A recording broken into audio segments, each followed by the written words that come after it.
Decatur Stadium, they chose Detail Telecommunications, and maybe you should too. Your business telephone system is your link to the outside world.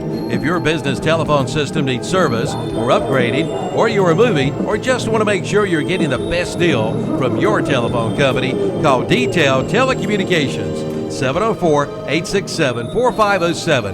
And remember, they sell camera systems too. Visit them online at detailtel.com.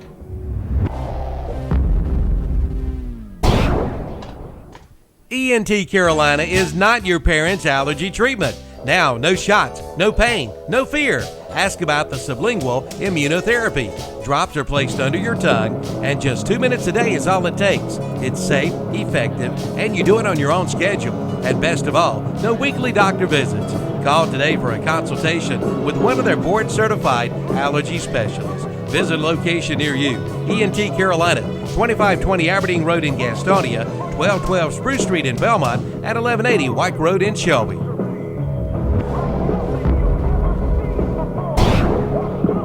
Great food at affordable prices at Hillbilly's Barbecue and Steaks in Gastonia and Lowell. At lunch, you can get chopped steak and one side for $5.99. Yeah. Select from pork or beef barbecue, or get a quarter chicken leg and thigh and one side for $4.99.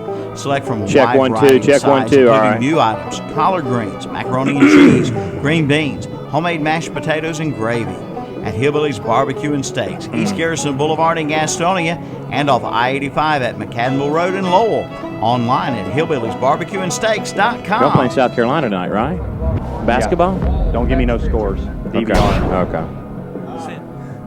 All right, good evening and welcome to high school football on a great evening on this Friday night from Bessemer City High School. This is the Gaston County Game of the Week. Derek Smith and Dan Howell joining you live again tonight from Bessemer City. This is round number 2 of your 1AA Western State playoffs here from Bessemer City. Bring in Derek Smith. Bessemer City tonight. Derek coming in 9-3. Going to face a tough Starmount team here tonight from home. They're also 9-3. Week number 1 of playoff action last Friday night in the books. The Gaston County Game of the Week was brought to you from Forest View High School, where we saw a pretty good ball game from the Forest View Jaguars. That was a 3A bracket over there in Forest View last week. But tonight we come to Bessemer City. We've been out here a couple times this season for Gaston County regular season Game of the Week. But Derek Smith should have a good contest tonight in round number 2, a round that Coach Larry Boone has yet to surpass since he's come head of the helm here since 2004, from what I understand. Yeah, he's 0-3 since 2004 in this second round. This is the first second round game for them since 2009. They have not gone to the third round since 1994.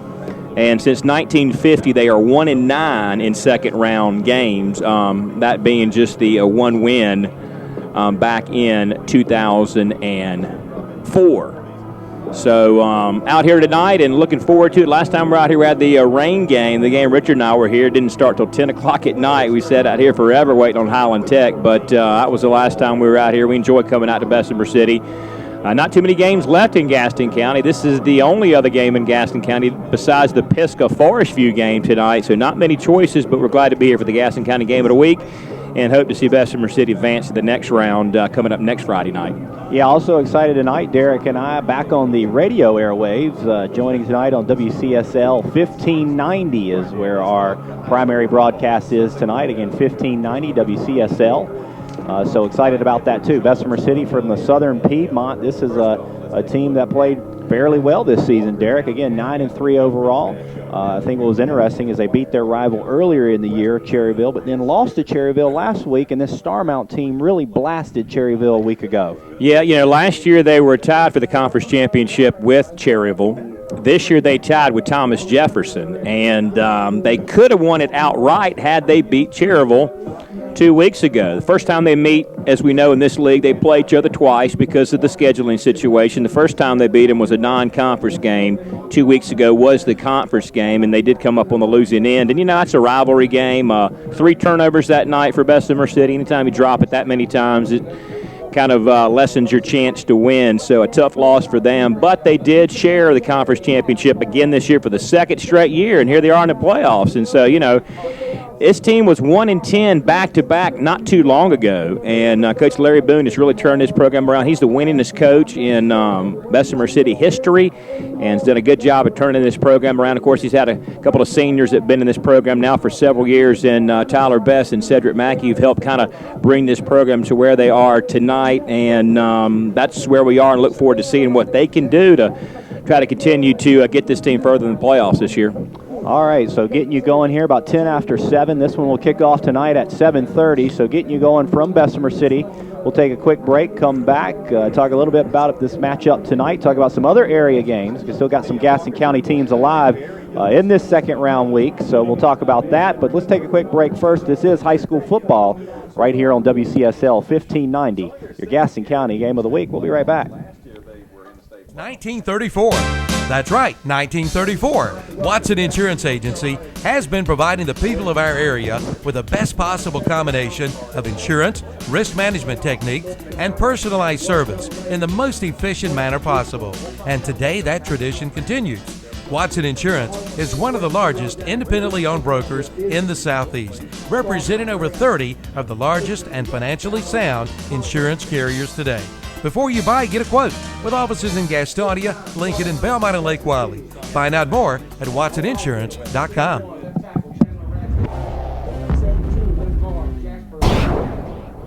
The Grill is up and running at the all-new local market number 2, Highway 321 south of Gastonia, just over the state line on the left. Just look for the big BP sign. The Grill is open Monday through Friday, 5 a.m. till 8 p.m.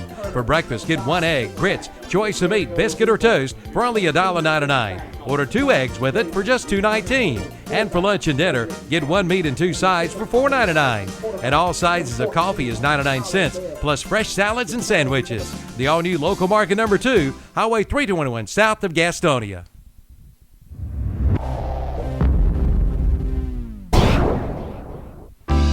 For over 40 years, Roland Black Heating and Cooling in Gastonia has been serving this area with the finest heating and cooling systems, featuring your comfort specialists trained.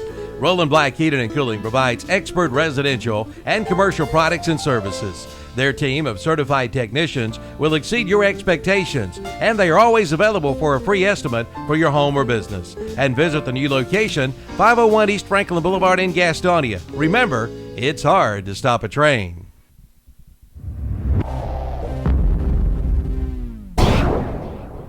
Since 1987, Grapevine Communications in Gastonia has been handling the communication needs for people in Gaston, Lincoln, Cleveland, and Mecklenburg counties, along with York County in South Carolina. To succeed in today's business world, you need an efficient, well-designed, and dependable communications and security system. Grapevine Communications is dedicated to providing you with the best in systems as well as service. Grapevine Communications. Call 704-861-8411. Located at 110 Armstrong Street in Gastonia. Online at grapevinecci.com.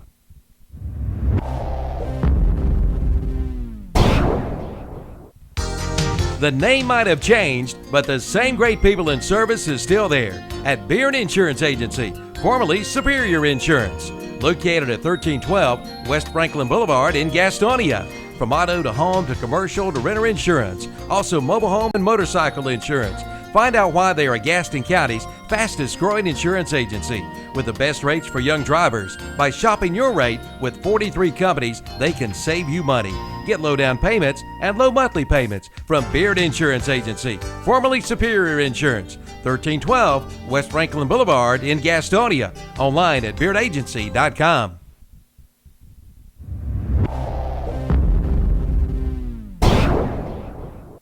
Considering hardwood flooring for your home? Then head to Flooring America in Kings Mountain or Carpet One Interiors in Ranlow. Right now at both locations, you'll find a big selection of in-stock hardwoods on sale. Priced as low as $2.99 a square foot. That's right, only $2.99 a square foot. At Flooring America, 602 Slater Street in Kings Mountain and Carpet One Interiors in Ranlow.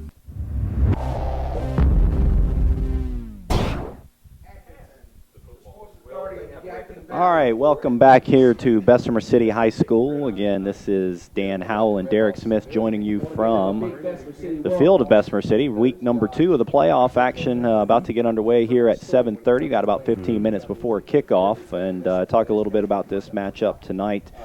Starting with the Bessemer City Yellow Jackets. You know, for the season, Derek, this is a team that statistically looks like that they put up on average, rushing-wise, about 233 yards a game, and passing-wise, about 50 yards. Offensively, just short of 300 yards per contest. And when you compare that to what Starmount did last week of over 400 yards, all of it on the ground. I read all of it was on the ground. Not a passing attempt at all. Not one. Did not put it in the air one single time against Cherryville last week. That's pretty amazing. Yeah. So this defense tonight for Bessemer City, I would say, is going to have its work cut out for them. This is a Bessemer City defensive side of the football that on average during the season was giving up about 125 yards on the ground, 80 through the air, so roughly about 200 yards if you want to say total per game. So how do they cut that in half tonight just to meet their average from what they did to Cherryville a week ago? It'll be tough. The wing T offense is what they're up against tonight, and I was given the name of 6 guys that will carry the mail tonight. So they're going to rotate these backs in and out and keep them fresh. They're going to run it every single play. If anything, the clock is going to run tonight. Don't have to worry about stoppages of play with incomplete passes. Bessemer City will try to throw it some, I think, if they have to. But, again, they're going to control the ball on the ground. They're going to run their triple option with Tyler Best back there, does a good job. And, reading, very good at reading. If he doesn't see the pitch, he'll take it inside. He's not a big guy. He's low center of gravity. He can find his way through the hole real quickly, and he'll keep it on the ground. Cedric Mackey's a proven running back now. He's a 1,000-yard guy, and one of the better runners in Gaston County this year and throughout his career. So it'll be run for both these teams, and really it's going to come down to who can stop the run. You talk about run and who can stop the run. I think really both these teams can run it. We know that, but who can stop the run tonight? I think that team will win this ball game this evening.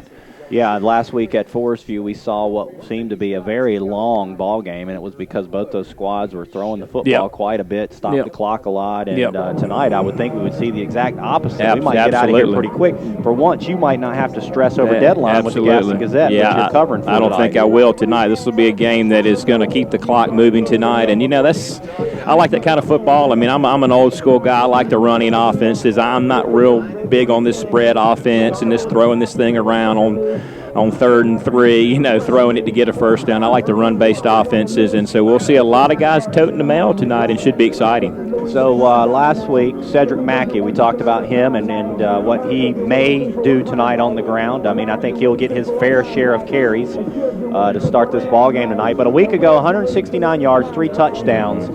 Not a bad outing for Cedric Mackey in what was a 28-21 win over my ex-county, where I was born and raised, Northmore. I'm actually surprised that county stretches as far as being classified as the West, but again, that's kind of out there in the middle of the state, and you got to draw the line somewhere. Well, you got to draw it somewhere, and it's not drawn, up and down or left and right. It's kind of drawn diagonally from the edge of the mountains down toward the coast, kind of the fat part of the state, really. So it's drawn diagonally. So, more, I guess, despite the fact that it's really east of Charlotte and heading down toward Laurinburg and, that area on 74, off of 74, a little north of 74. It is in the west, and they beat Northmore 28-21 last week to advance to the second round for the first time since 2009. 1994, the last time they got to the third round. Coach Boone, as we mentioned, he's 0-3 in second-round games since 2004. Bessemer City 1-9 in the second round since 1950, just one win in the second round coming in 1994. Meanwhile, Starmount defeated Cherryville 75-27 last week. They had 433 yards rushing, did not attempt to pass at all, just grind it out. Tyler Best added 79 yards rushing and 1 touchdown last week for Bessemer City. The winner will meet the winner of the number 1 West Montgomery matchup versus number 9 Walkertown in round number 2 next week in the third round of the playoffs. So, again, getting you set here from Bessemer City. Should have a good game here tonight on hand. If you like all-out ground attack. You should see that tonight from both these teams. If you're in the area, come on out. Not as cold as what we had last Friday night, I don't think. Not at all. But still a little chilly out there. So if you do come out, dress for the cooler weather. But beautiful night for high school football, and typically what we find in these playoffs. The cool weather has arrived, and again, another nice night of high school football. So if you are in the area, come on out. About set for the national anthem. We'll take a break. This is high school football right here on 1590 WCSL. We'll be right back. Flagpole to the left of the press box. You'll be doing the chicken dance when you find out how easy it can be to own a new bunk bed or bedroom set for your kids from Furniture Plus in Gastonia. For only $49 down, your kids can be enjoying their brand new bedroom suit. That's right, as little as $49 down. Cindy says come on in for all the details at Furniture Plus, 1020 East Franklin Boulevard in Gastonia. Call 704-861-0444.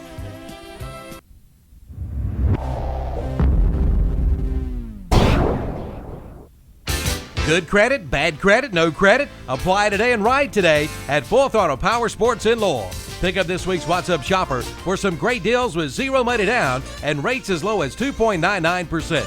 See the new Polaris Ranger 500 Crew for as low as $10,000. The brand new Yamaha Grizzly 125 is only $35.99.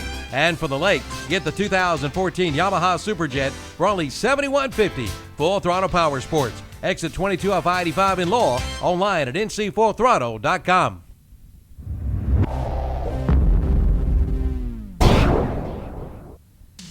It's America's Mattress Sale at Hendrick Appliance and Mattress Center in Shelby.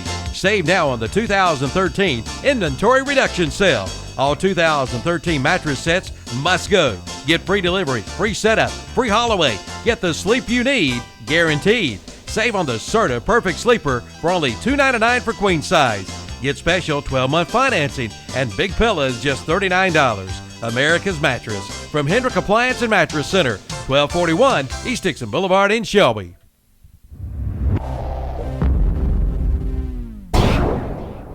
It's fall cleanup time from Toro and Parker Farm Service in Kings Mountain. Clean it up with a Toro, the best on the block. Take a look at the Toro Time Cutter SS5000 with a 3-in-1 cutting system, automatic braking system, an exclusive smart speed control, and powerful Kohler or Kawasaki engine. And now only $26.99. That's right, only $26.99 from Parker Farm Service. Check one. 126 Bessie Drive at the Oak Grove Road, Highway 74 bypass intersection, Kings Mountain.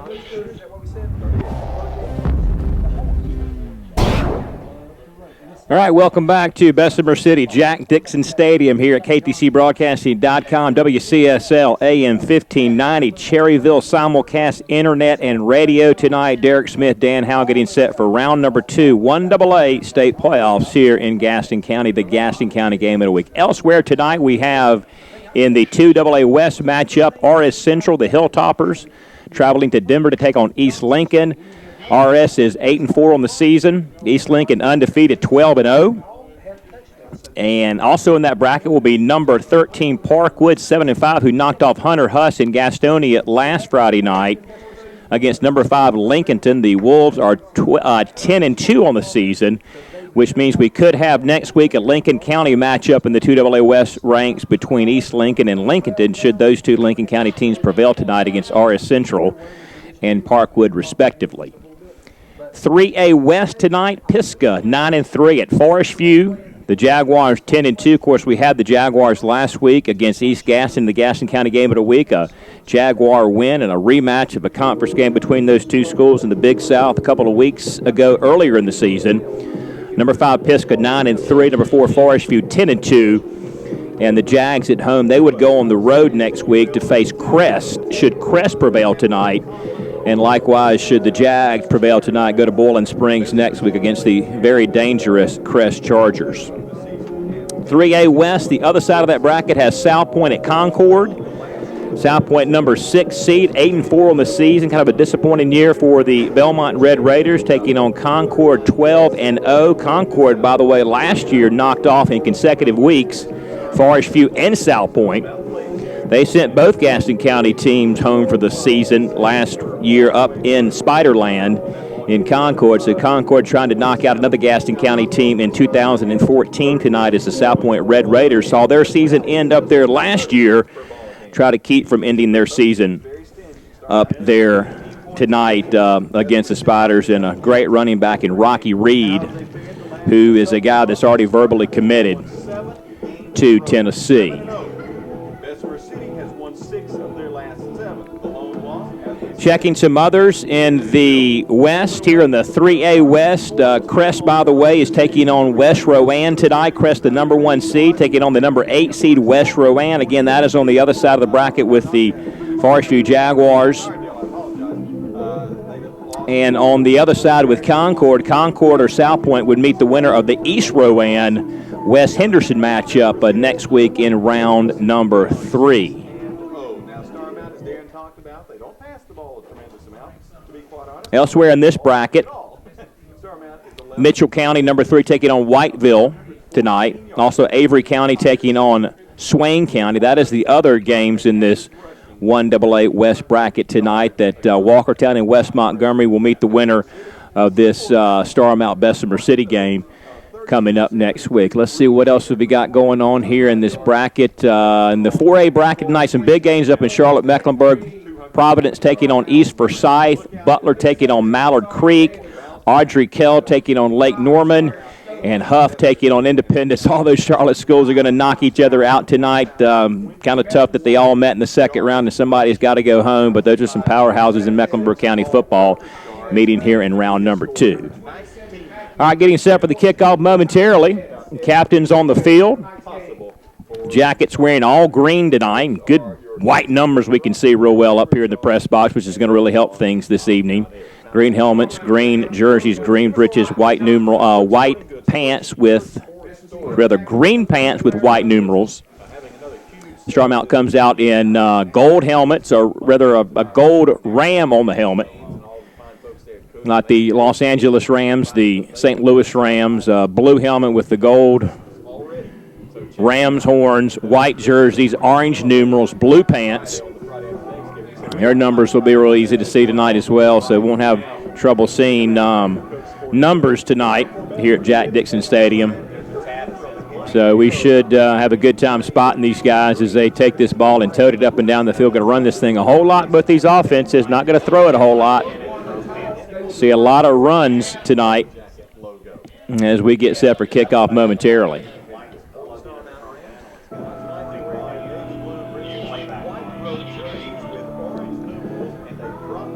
So both teams set to break the paper. Bessemer City to break the paper to my right. Back down toward the south end of the end zone. Starmount going to break the paper to the north, the left side of this end zone at Jack Dixon Stadium.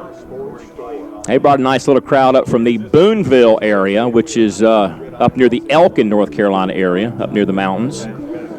Booneville, North Carolina, up in the Yadkin Valley. And they're also 9-3 on the season. They come in as the number 5 seed. So a 4-5 matchup is about where you want to see this thing in the second round, which is where we'll be here in just a second. Here come the visiting Starmount Rams, breaking the paper first to the left. Opposite side of the field right now on the far sideline. And here come the Jackets on the right side breaking the green paper. Wearing all green tonight. Not much gold in those uniforms this evening. Green hats. Gold BC on the side of the helmets. Green breeches, green jerseys, white numerals. And Coach Larry Boone is set to go here in just a second. So appreciate you stopping in. Gaston County Game of the Week, Round 2, 1AA. State playoffs. Don't forget the Ronaldo Auto post-game show comes up at 10:30 tonight. Guys back at the station will be giving you all the scores from statewide results. Also wrapping up the games here on our family of stations at ktcbroadcasting.com. Next week, the Witherspoon Insurance pregame show gets everything going next week to get you into round number 3 beginning at 5:30 with Sam Davis and Terry Reinhardt.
5-yard line.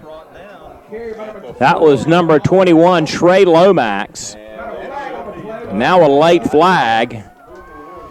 Let's check and see what that's all about. We've got a penalty, and I believe it's against Starmount. Once again, folks, we're on the line. They've marked it just inside the 5 at the 4-yard line. Big penalty there. That's going to be on the Rams, so they'll mark it back. A holding call on Starmount, and they will mark it back. That'll be a spot foul. Wipe off the run. So 10 yards, spot of the foul. Penalty number 1 tonight for Starmount. Mark it back on the 28-yard line. Second down at about 19 to go. Near side hash, man in motion, fake it. Quarterback keeps it, Freed. Gets near the, 24-yard line maybe.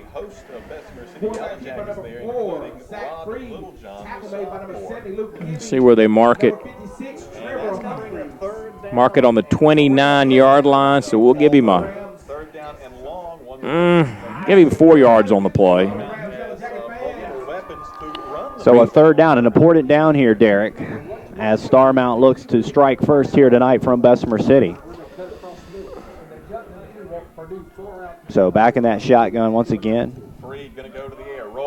is Freed, and Freed's in trouble. Escapes a tackler, but Bessemer City, they're able to make the stop behind, way behind that original line of scrimmage, and that'll bring up fourth down. What a defensive effort there for the Yellow Jackets of Bessemer City. Yeah, I'm not sure what he was trying to do. He might have been trying to pass that ball. He looped back around deep in the backfield, and normally this is an offense that runs north and south and doesn't do a whole lot of on the edges unless they're trying to get around the edge on a run. But it looked like he may want to try to set up a pass or something, and at that point the defense of Bessemer City was back in his face and knocked him down for a loss of 6 on the play. That'll be, looks like fourth down at about 22 to go. And they'll go for it. They'll go for it, absolutely. No need to punt. Here's Freed. He's in that shotgun again. Here's a handoff on kind of a reverse there, and all right up the middle and still turning the feet, but that will not go for a first down. Way short. That was Austin Balcom, number 21, Austin Balcom, on that carry, who carried it right up the middle and just kind of scooted up in there before being tackled.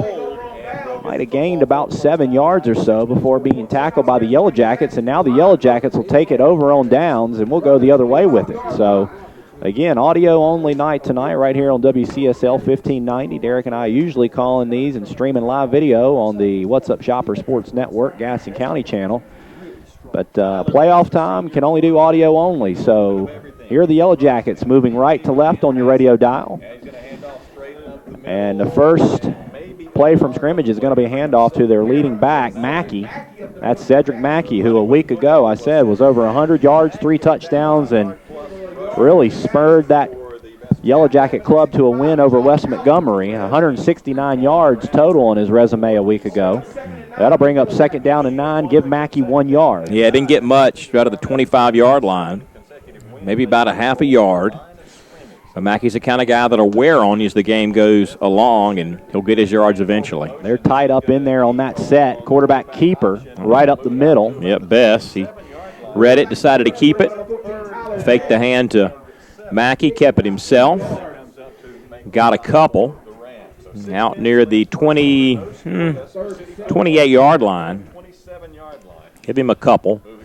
Bring up 3rd and 7 or so to go for Bessemer City. This is their first possession. We're down to 5:45 on the clock, Daniel. And now here's the thing. Every possession is going to be big tonight because there's not going to be many of them. That's right. So third down, a big third down for the Yellow Jackets on their first series right here. Here it is on third down, a pitch out. Davis. That's Davis on the run, and he's going to come up short on that run before being tumbled down over there near that yard first down marker on the Starmount sideline over there, and that's a fourth down. They'll have to punt it away, Derek. Yeah, I think he got about 4 on the play. So Brandon Prescott going to go back to receive. He's going to stand back on his own 40, it looks like, maybe 37. As the Yellow Jackets of Bessemer City set up to punt this one away. 0-0 our score, quarter number 1. Excuse me. On your Allen Drug scoreboard out of Stanley, 4:56. That's right, this quarter is getting away from us. All right, back to punt. Here's the snap. Here's Watch the the flag. kick. There are a couple flags down on the turf. That's going to take a Bessemer City bounce. And Prescott's just going to watch it go by before the Yellow Jackets down it around the 25-yard line. Well, let's see what the flags are. 41-yard kick if it stands. So far, Starmount downs into their possession. Bessemer City punts. Now, Starmount did get a couple of first downs to move it down the field. Bessemer City's was 3 and out, basically. So defense ruling the roost here tonight so far. It'll be on Bessemer City. And I assume that means they will make them punt again. And why not? For field position, absolutely, because it didn't get a return out of it on the punt that actually went 41 yards and took a deep, long Bessemer City bounce.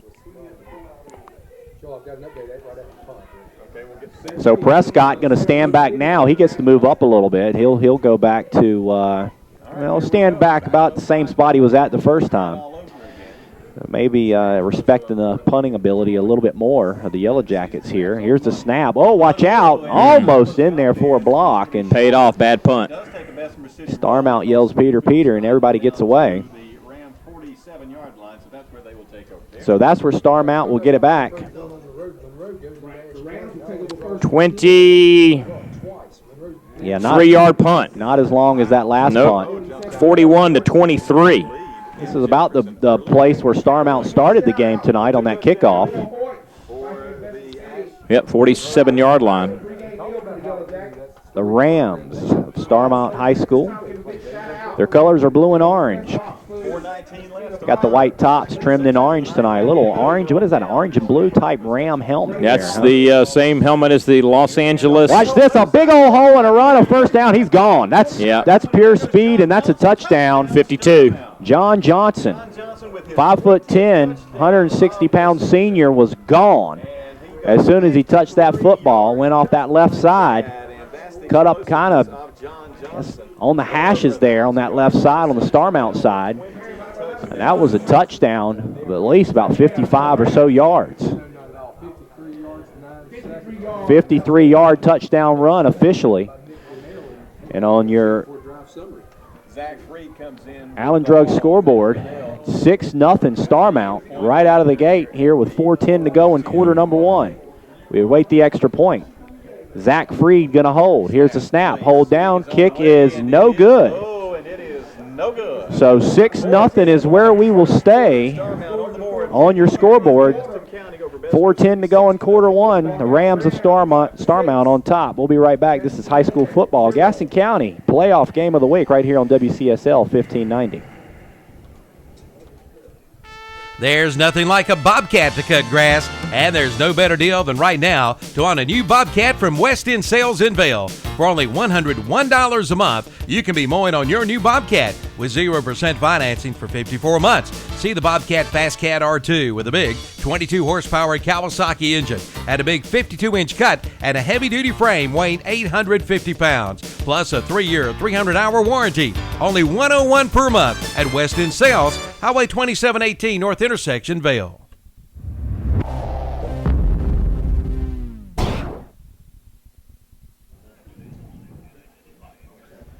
All right, welcome back here to Bessemer City. 6-0 Starmount Rams strike first here with 4:10 to go in the first quarter on your Allen Drug scoreboard. It's a 53-yard run for a touchdown. And now the Rams of Starmount are going to kick off. 4 minutes, 10 seconds left to play first quarter. As Bessemer City has few back. And here they are on the kickoff after that score. The missed extra point was no good, so that's why we're at 6-0. Here it is on the return. And a nice return out there for the Yellow Jackets. That was D. White, a senior on that return. That was D. White, the senior, with the return. So the green-clad Bessemer City. So the Yellow Jackets will get their second chance here on offense. What did they do wrong on that first series, you think, Derek? Well, just went 3 and out. Good defense by Starmount. Tried to run a couple of plays up the middle and couldn't get a whole lot. Gained just 7 yards on that first possession and had to kick it away. And first kick was a 41-yard punt penalty. Had to kick it again, a short punt, short field for Starmount 53-yard touchdown run, 6-0 is where we stand right now.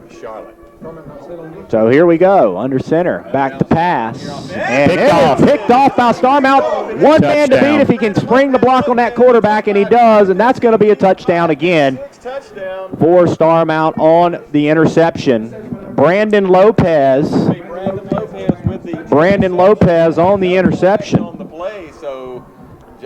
No flags, and that touchdown will stand 12-0. Brandon Lopez just kind of stepped up there and into the passing lane, and it was Tyler Best dropped back to throw that and really didn't have anyone. The ball was a little wobbly as it left his hands.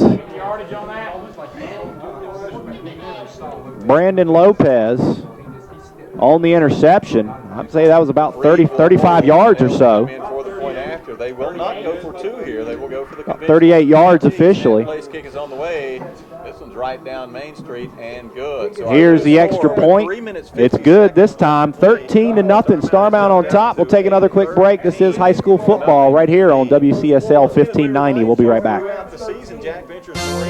Have it delivered. Yes, if you live in the Stanley area, just phone in your prescriptions to Allen Drug Store in downtown Stanley and have it delivered. Just look for the Allen Drug Delivery Car. They'll be in your neighborhood soon. And don't forget about their free Kids Vitamin Program. Get a 30-day supply of chewable multivitamins for every child's nutritional needs. Pick up a free bottle every 30 days.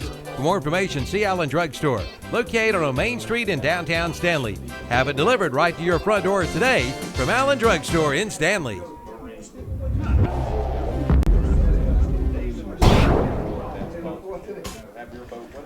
All right, welcome back. 10-4, Mr. Hastings. I got you. Just like that there, and 3 minutes 50 seconds left. So Starmount on the interception. They will kick it back off to Bessemer City here. We see D. White. They are up here in this first quarter. 3:50 to go. 13-0. The Rams here on the road. Up on the Yellow Jackets. Here's the kickoff after that defensive touchdown. Davis going to return it.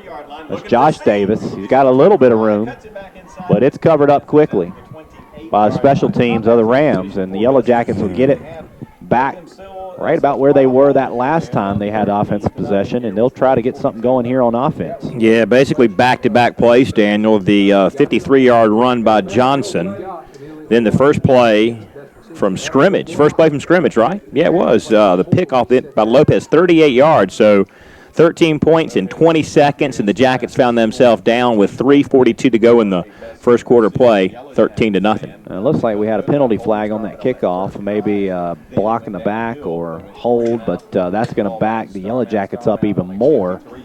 Looks like it's going to back to their own 15. So that's a substantial loss on that penalty there for the Yellow Jackets. 10 or 15? I think it was 15.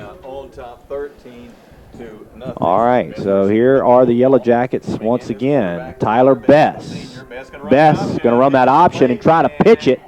He does pitch it, and he gets it off to Josh Davis. Josh Davis going to be taken down at the 19-yard line. And Darren, maybe a yard on the play, brings up second down and 9.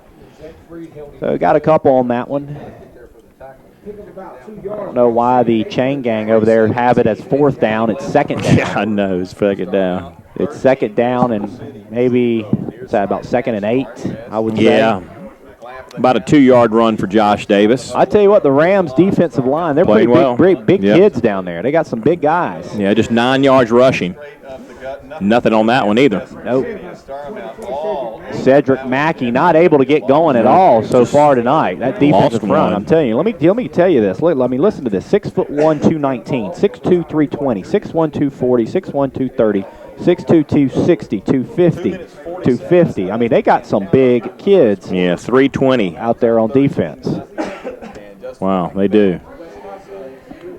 Official address, if you're wondering, of Starmount is Boonville, North Carolina. Boonville, yeah, I'm not sure I've been through Boonville before.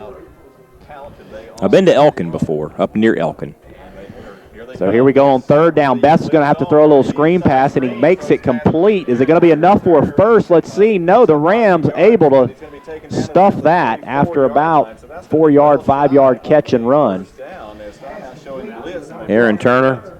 But they did not get the best before he gets the. So that'll bring up, just like that, another 4th down for Bessemer City. They will have to come. And if you're keeping score at home, field possession-wise, it has not been in the favor of Bessemer City. They have been given great field possessions tonight, all night, have the Rams of Starmount. Yeah, about a 6-yard gain on that pass. 1:40 left to play first quarter. So back to kick it away again. Oh, fake! They're And they're going to fake it, and they're going to pass it, and that's a first down. Still on his feet across the 50 and into Rams territory on the catch out there. What a catch by Josh Davis. And that's a big play call by Larry Boone. And it was the right play call because he caught the Rams off guard, and that is a first down, and this drive will stay alive here in the first quarter for the Yellow Jackets. Clock up under 128. 30 yards. Somebody had some guts right there. Well, that keeps the drive alive for the best. Executed very well tonight was that fake punt by Coach Larry Boone. So here it is on offense again, a handoff. Not going to go for much. Just continue to try to pound it at that D line, and not going to get through. That's Cedric Mackey again. You know, Best may have to throw it a little bit tonight, which is something they don't really feel comfortable doing. But out of necessity, they may have to try to throw it because the running game is just getting nothing at this point. Maybe a yard, Derek. Yeah, Second just one. down and 9. Yeah, their longest play from scrimmage was the fake punt, you know, which is not a traditional type of play, but 30 yards to Davis, and, you know, he dialed that one up at the right time and got a first down out of it and inside of Starmount territory now. Best to Mackey. Mackey still on his feet and running hard and running heavy. Cedric Mackey, that's his best carry of the night. That's the longest run from scrimmage. 54 seconds left here in the opening quarter. Got about 5 yards on that play. So first quarter clock under 17 seconds. This one got away. I don't know if they're going to get another one off or not. Doesn't look like they will. And that will be quarter number 1. So quarter number 1, 13-0. Here from Bessemer City, Starmount Rams on top. But the Yellow Jackets on the offensive attack as we come back to start this second quarter. So let's take a break. Derek Smith, Dan Howell, high school football right here on 1590 WCSL. We'll be right back. For years, Hicks Go Forth at Carfair Auto Sales on the Bessemer City Road in Gastonia has been providing our area with the finest in late model cars, trucks, and vans. And at Carfair Auto Sales in Gastonia, they feature on-the-lot financing. Come talk with Hicks about your next vehicle purchase. They're open Monday through Friday, 8:30 to 5:30, Saturdays 8 till 2. Call 704-865-8024. Carfair Auto Sales, 1320 on the Bessemer City Road in Gastonia.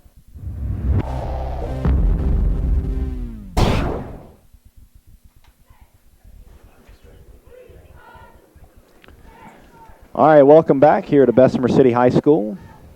About to start the second quarter. And, Derek, it's only 7:53, and we are ready to get going here for second quarter. Well, the point I was trying to make is that you're going to have less possessions tonight. Now Bessemer may be used to the number of possessions because they run this kind of offense. You know, you and I are not used to it. You know, we've seen spread teams the last couple of weeks with Forestry who throw the football around and, you know, incomplete pass stops the clock and, you know, throwing the ball on practically every single down, but just not going to be a whole lot of possessions tonight. Got to take the most out of them, and the Jackets find themselves down, although they're driving now here deep inside the 40-yard line. Yeah, big third down here to start the second quarter. Quarterback keeper Tyler Best right up the middle, and he got the first down. Yeah. Another good play call, I think, right there by Coach Boone and his staff. Yeah, he shot up there real quickly, got 6 yards on the play in the first down. So Tyler Best moves the chains. A first down to keep this drive alive. The football down, marked down, it looks like around, 33-yard line? Yeah, 33, 34, maybe closer to the 34-yard line. So 33-yard line of the Rams. That was a quick hitter right up the middle for Best. I mean, he was shot through there like a cannon. Cedric Mackey, now they're mixing it up. Yep. And Mackey's going to run off that left hash toward that Rams sideline. That's going to be a nice pickup for him. Might have got about 5. Yeah, I think he did. And now that ball is spotted inside the 30, around the 28-yard line. So that'll bring up a second down now. And I think 5 yards a clip, Daniel, and Coach Boone will take that. That'll move the chains. He doesn't have to get a lot of long runs if he doesn't have to. Play ball control. As long as you score on one of these drives, you're in good shape. You'll take the 5 yards. Bess on the option now, off to his right, keeps it, and he looks like he's getting in somewhat of a groove here. Tyler Bess. That brings up 3rd and short, so you're in a good position there. Yeah, he was a little short of the first down inside maybe right at the 25-yard line is where that ball will be spotted. They'll bring up a 3rd down and about a yard and a half for the Yellow Jackets. Got about 1 on that play, so 3rd and 1 is very manageable. You're inside the 25. This is probably 4-down territory, Daniel. Oh, I would imagine so, definitely. Down 13-0 are the Yellow Jackets here in this second quarter, and they'll go to, I believe, Cedric Mackey, but they were ready for it. Yeah, they sure were. I think they smelled that one out, and this is going to be a 4th down. They sniffed that one out. Probably no gain, and maybe if they're lucky, not a loss on the play. Well, they did give them a loss of 1 on the play. So brings up 4th and about 2, and this is 4-down territory, but I think 2 yards is manageable. Just outside the 25-yard line. You're trailing 13-0, and very important to, I think, get some points out of this any way you can. Field goal not an option. Going to go for it on 4th and short. Yeah, Mackey back there again. They'll give it to Mackey. Mackey has to elude a tackler. He gets the first down. Got it on the corner. Claws the sideline and in for the score. Sure did. 25-yard run, Mackey. He hesitated just a second. Oh, no. Watch a flag. Daniel going to bring it on back. Man alive. A 25-yard touchdown run by Mackey. Taken off the board, and what a tough break for Bessemer City. And I believe that flag went on Hoover. Holding. Is that how he sprung it? Sometimes you spring around the right side for a reason, Daniel, and it was a holding call. There you go. So bring it back. That is bad news for the Yellow Jackets. Sure was. That was tough. 10 yards, spot of the foul. And that takes 6 off the board, and, man, that would have been a touchdown to get him right back in this thing. The 13 points in 20 seconds. Basically back-to-back plays for Starmount midway through the first quarter. So 4th and 10, got to go for it again. Yeah, they'll go for it here. And back to pass on that little screen, and it's incomplete. And we've got a flag. It is in the backfield, so let's see if it's roughing the passer. Yes, it is. So they'll get it right back. They'll get it automatic right back. First down. They'll get the first down. So roughing the passer, they thought Bess was roughed up a little bit after that pass back there, and that's unfortunate now for the Rams because there's no way that was going to be complete. No. On that pass play. Yeah, it was out to, I think it was intended for Josh Davis or Hoover, the DeGario Hoover, and that was close to being a lateral, but it was a forward pass by just enough. Well, you saw Hoover try to go jump on it as if it was one of those laterals behind the line of scrimmage. It could have been a fumble. He tried to go jump on it, but that flag was thrown. Play was dead after that, and Yellow Jackets going to keep it alive here on a first down and get that field position right back. Yeah, back inside the 20, Daniel. Let's see what they do here. Fresh set of downs, too. Right up under center. Going to go to that option. Oh, no! But picking it up. Yep. And that was a nice save out there by Josh Davis. Yeah, he really was. Intended pitch man out there. Josh Davis, 5'7" wingback. Lucky they didn't turn it over on that play. It's going to be a loss. And this drive is kind of stalled, but they still have the football. You think about the penalty called back for the touchdown, and then the trying to go for it again on 4th down and got the penalty, the roughing the passer, and almost turned that ball over, but they still got possession of it. Be a -5 on the play, but that was very close to being Starmount football and putting the nail in the coffin on this drive. 2nd down and 15. So 2nd and 15. Bess going to throw. Got a man wide open, and that was Hoover. Yep. And Hoover gets the first down and is inside the 5, I believe, down there in that red zone. So looking good now for the Yellow Jackets.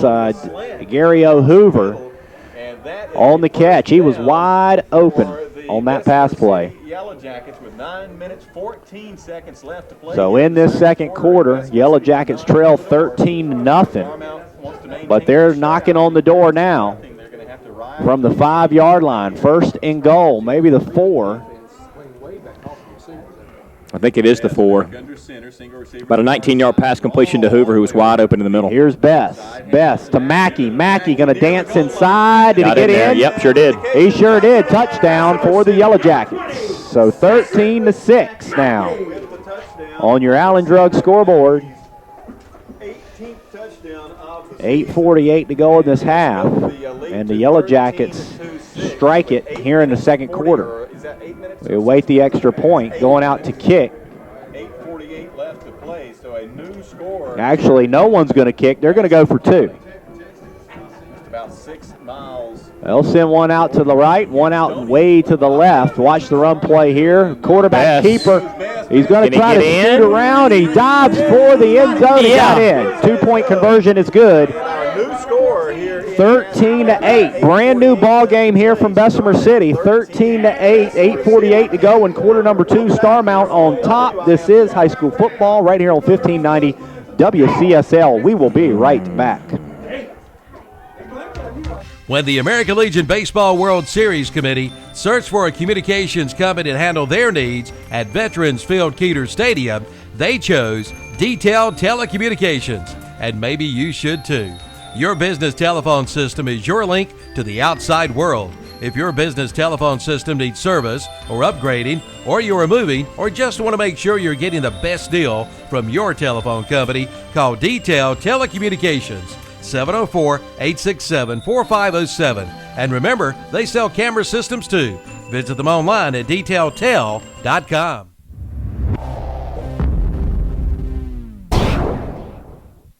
Yep.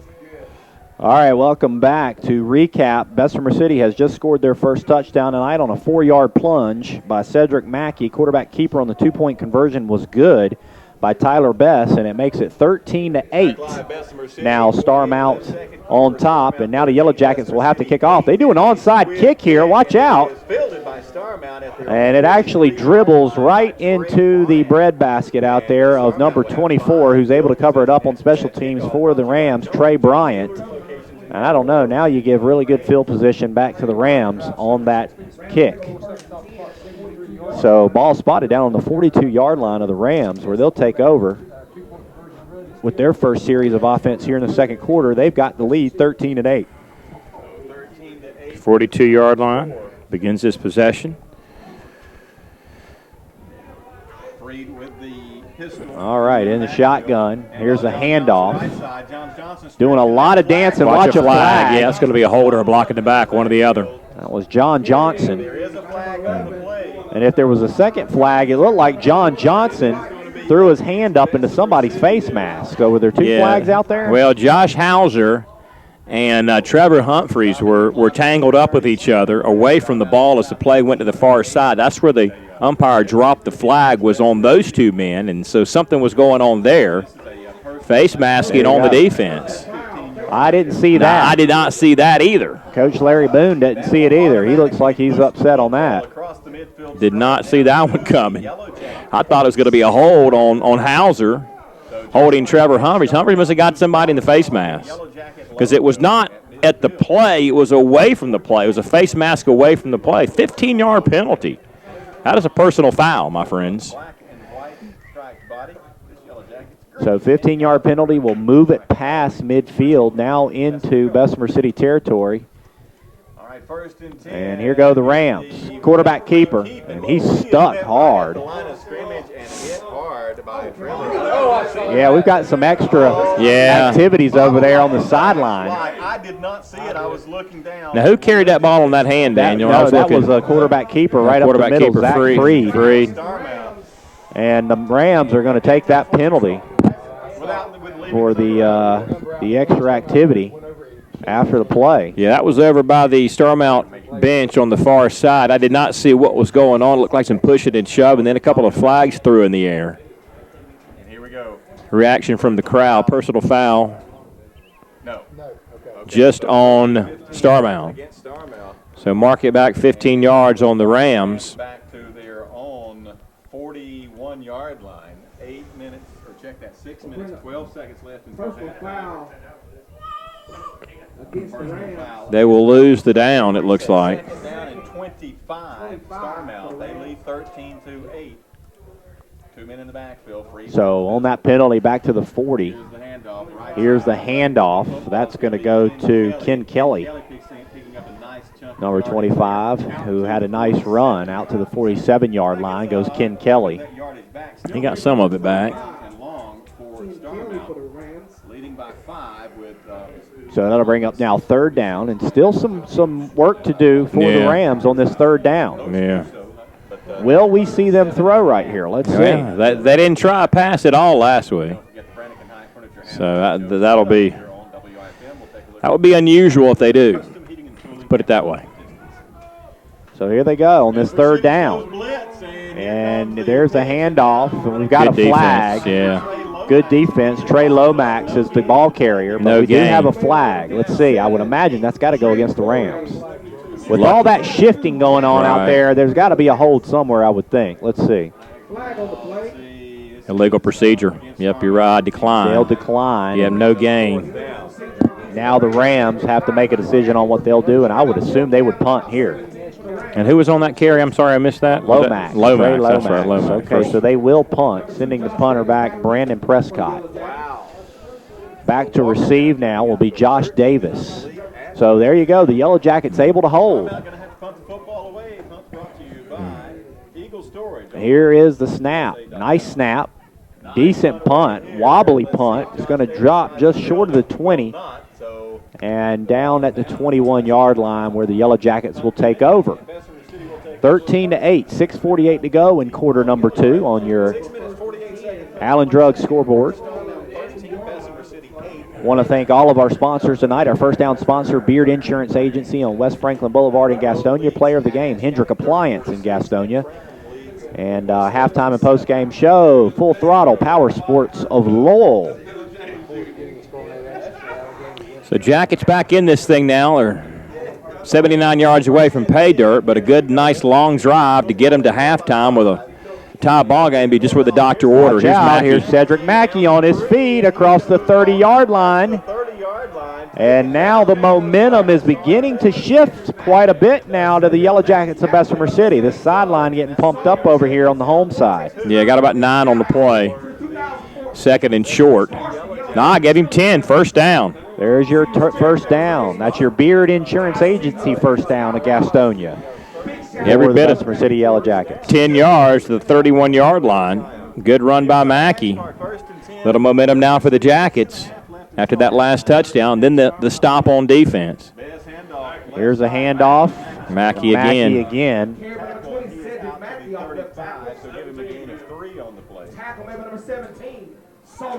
4 yards for Mackey to the 35-yard line. Sawyer Davis on the tackle.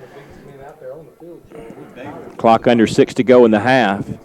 Sawyer Davis is doing that, and he's not a defensive lineman, but it seems like he's coming up in the gaps. First couple of possessions, not a whole lot of things happening on the running attack, and now Mackey's train is moving down the track.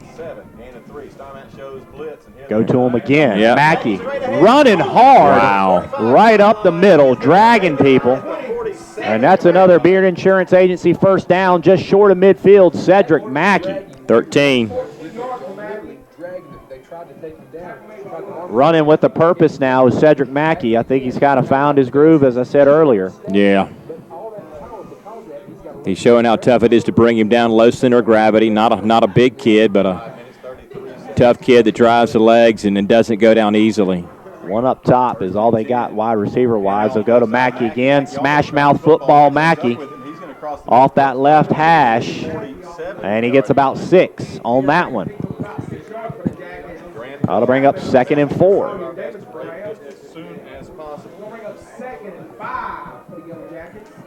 About 5 on the play, Daniel. Maybe close to 6. We'll call it a long 4 to go. Ball now inside the Ram 47-yard line. Under 5 to go in the first half of play. Snap. Mackey, this time to the right side. Stiff arm, yeah. How you like that? No flags.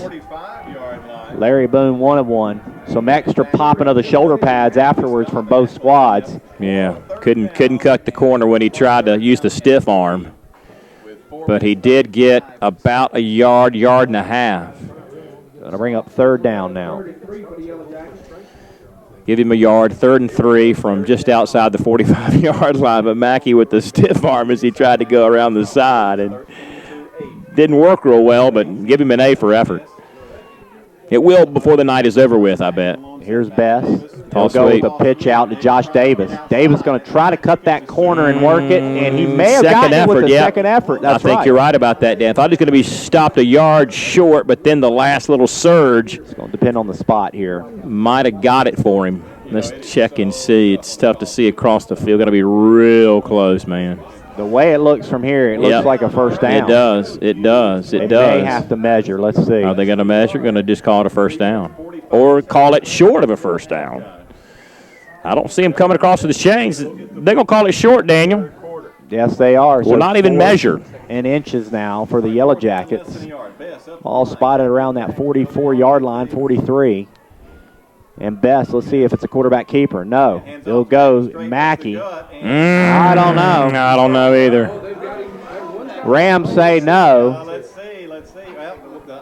It all depends on where that knee went down. There was a whole lot of spinning going on in that pile, and that's on the other side of the field. And didn't get it. They didn't get it, guys. Nope. Mackey needed one. Didn't get anything. So on downs. And give credit to that defense of Starmount because they gave up a 10-yard run and a 13-yard run.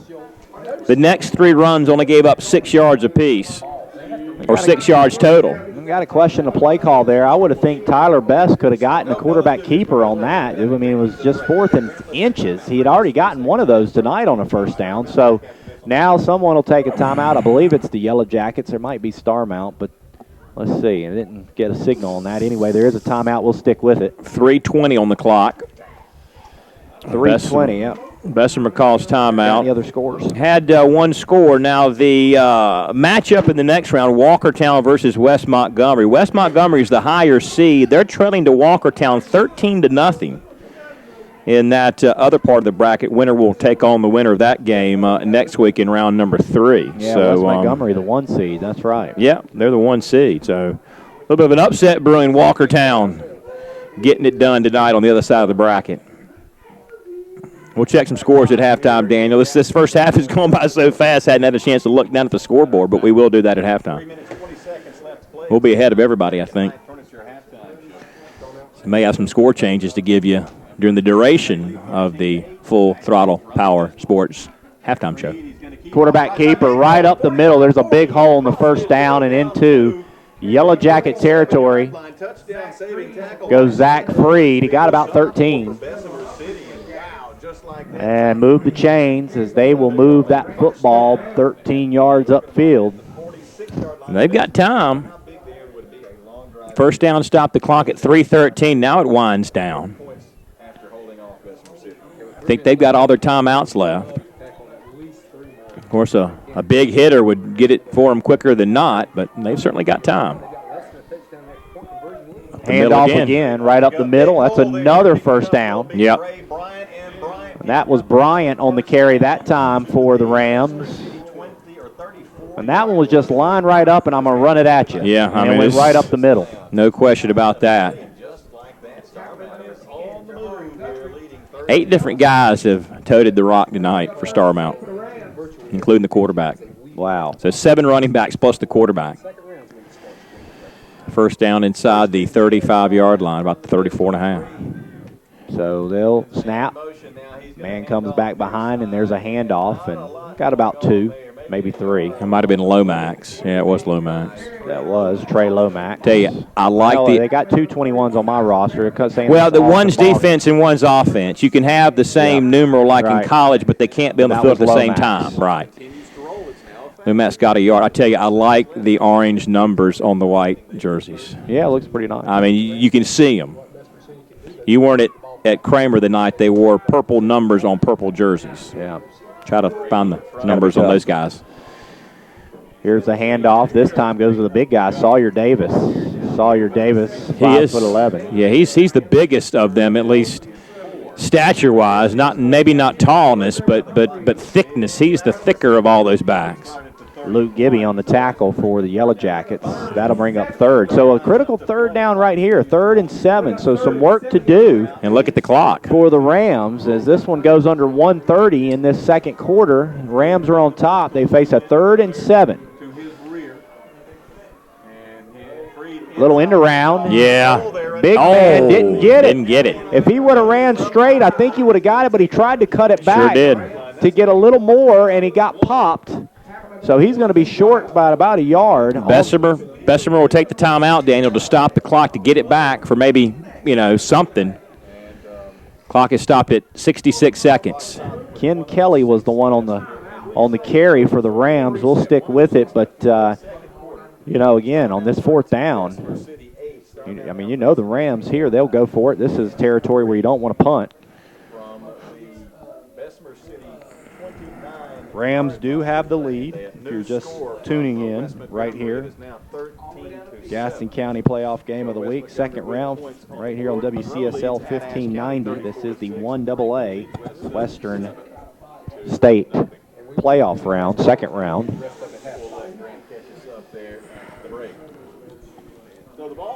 We are recording this game tonight. You can watch it in its entirety after tonight on the What's Up Shopper Sports Network Ustream page. You can see that at ktcbroadcasting.com. Again, the full video length of this ball game can be seen at ktcbroadcasting.com.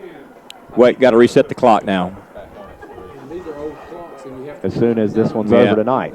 Got to take that clock down manually. It's not one that can be reset digitally, where you punch in the number and hit reset. They have to wind it down. So that'll take about 60 seconds in real time to wind that down. That Walkertown West Montgomery score is now 13-7. So West Montgomery, the high C in the lower half of the bracket, this lower half of the bracket will get on the board in the second quarter. Walkertown 13 and West Montgomery 7.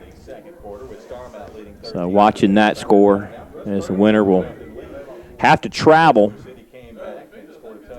Although if Walkertown wins, then that means that one of these two teams would get a home game, because that would knock the number 1 seed out.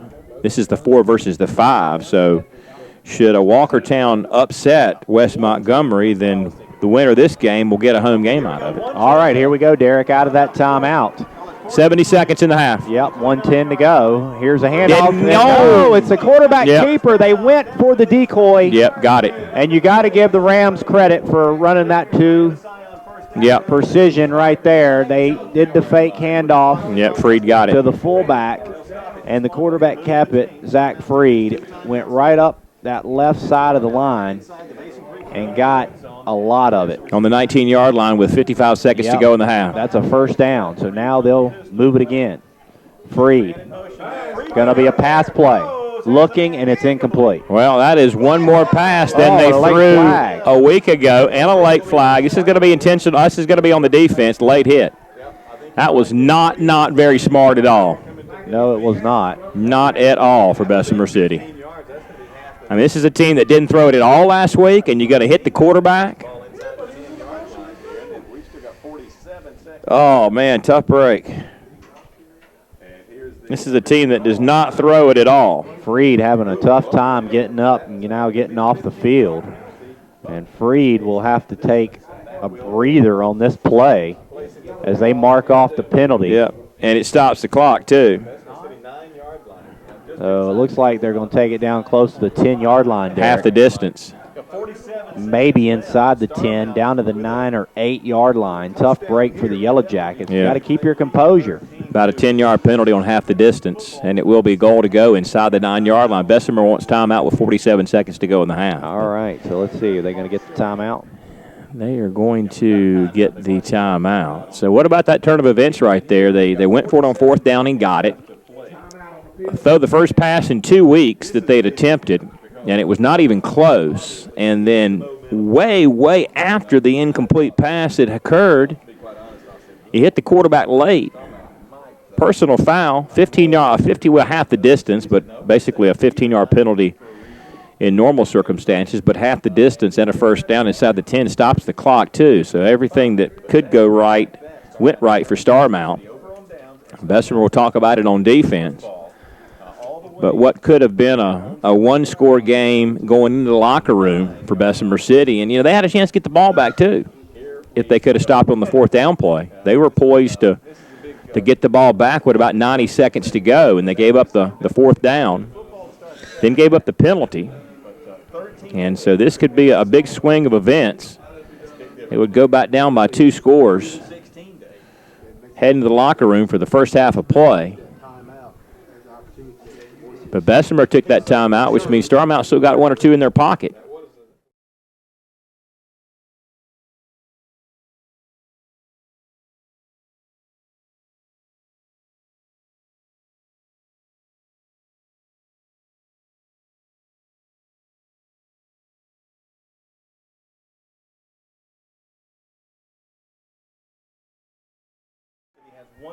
Is Freed still in? I don't think Freed is in there. Yeah, one play he had to go out because he got injured. And here's the handoff, and the Yellow Jackets going to make a stop. But does that clock continue to run? We've got another timeout. So now a timeout will be taken by the Rams, and while they take that timeout, maybe we should take a quick timeout as well. Let's see what they're going to know. We're going to stick with it. We don't want to miss anything here, Derek. We'll stick with it. 41 seconds to go. Andrew Smithers, a junior quarterback, came in the game.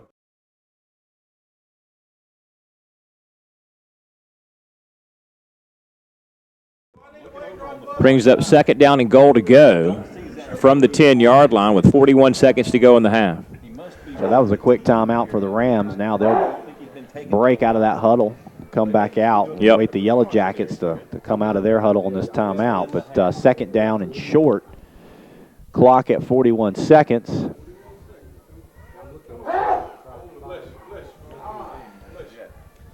So I think Zach Freed is back in there now. They've got 1 timeout left, I hear. 10-yard line, second and goal to go. They cannot get another first down. They've got to score a touchdown to keep the chain or to keep possession of the football with 41 seconds on the clock. Here they go. All right, Freed back in. Yep, sure is. Freed, that short snap, a handoff up the middle. They get up quickly. No signal. They are getting up quickly. Ball spotted. Man, I can't even see down there. I know it's inside the 5. That was Sawyer. Got to the 5. Give him 5 yards on the play, it looks like. I think it's inside the 5. I think it's down to about the 3. I don't think it is. Here we go. Around the corner. I think he got in. That was Prescott. Yep. He sure did. I'm going to call that a 3-yarder, Derek. It looked like he was from the 3.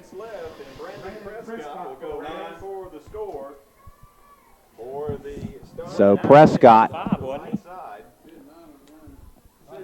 on the touchdown. That'll make it 19-8 now as we await the point after. They'll go for the field goal. On first and goal to go from the 10. So here's the snap. Freed will hold it. Snap, place, kick is on the way. Kick is up. The kick is good. So the Rams of Starmount with 19 seconds to go in the half, up 20-8 on a late touchdown here in this late second quarter. So Dan Howell, Derek Smith, high school football right here on WCSL 1590. We will be right back. ENT Carolina is not your parents' allergy treatment. Now, no shots, no pain, no fear. Ask about the sublingual immunotherapy. Drops are placed under your tongue, and just 2 minutes a day is all it takes. It's safe, effective, and you do it on your own schedule. And best of all, no weekly doctor visits. Call today for a consultation with one of their board-certified allergy specialists. Visit a location near you. ENT Carolina, 2520 Aberdeen Road in Gastonia, 1212 Spruce Street in Belmont, and 1180 White Road in Shelby.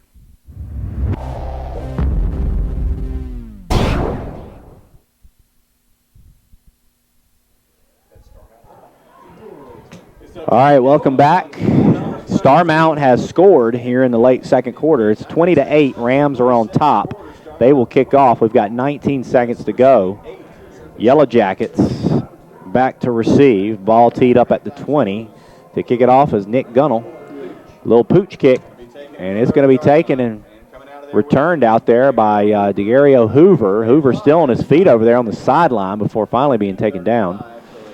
The Yellow Jackets will maybe get a play or two here before going to the field house. We've got 10 seconds to go, so maybe one snap. And we'll call it a break. And as we said, they will get the football to start the second half of play. Nobody has gone deep yet. So the Yellow Jackets and the Rams so far tonight, an all-out ground attack So first and 10. has led us to the reason for this fast half. Probably one of the faster halves in the area of football action tonight.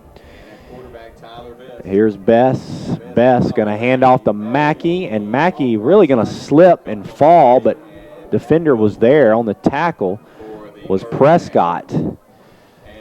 And that will do it here for the first half. Bessemer City 8, Starmount Rams 20. We'll take a break. We'll come back, give you some halftime festivities, some stats, but it is 20-8, Starmount on top. Listening to high school football right here on 1590 WCSL. Derek and Dan. Great food at affordable prices at Hillbilly's Barbecue and Steaks in Gastonia and Lowell. At lunch, you can get chopped steak and one side for $5.99. Select from pork or beef barbecue, or get a quarter chicken leg and thigh and one side for $4.99. Select from a wide variety of sides, including new items, collard greens, macaroni and cheese, green beans, homemade mashed potatoes, and gravy. At Hillbilly's Barbecue and Steaks, East Garrison Boulevard in Gastonia, and off I-85 at McAdamville Road in Lowell. Online at hillbilliesbarbecueandsteaks.com.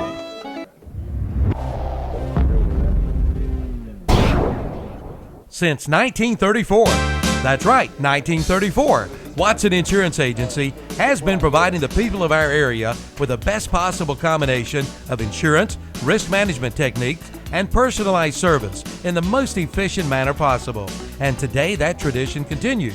Watson Insurance is one of the largest independently owned brokers in the Southeast, representing over 30 of the largest and financially sound insurance carriers today. Before you buy, get a quote with offices in Gastonia, Lincoln, and Belmont and Lake Wylie. Find out more at watsoninsurance.com.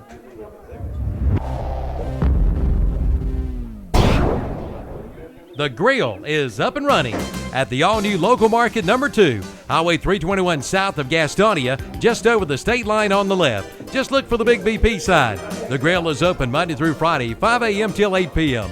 For breakfast, get 1 egg, grits, choice of meat, biscuit, or toast for only $1.99. Order 2 eggs with it for just $2.19. And for lunch and dinner, get 1 meat and 2 sides for $4.99. And all sizes of coffee is 99 cents, plus fresh salads and sandwiches. The all-new Local Market number 2, Highway 321 south of Gastonia.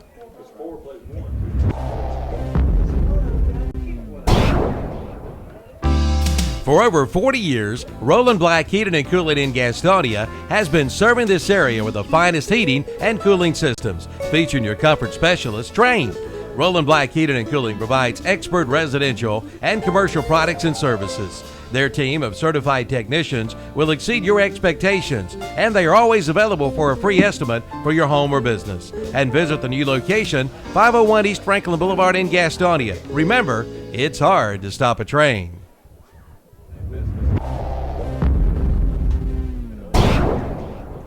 Since 1987, Grapevine Communications in Gastonia has been handling the communication needs for people in Gaston, Lincoln, Cleveland, and Mecklenburg counties, along with York County in South Carolina.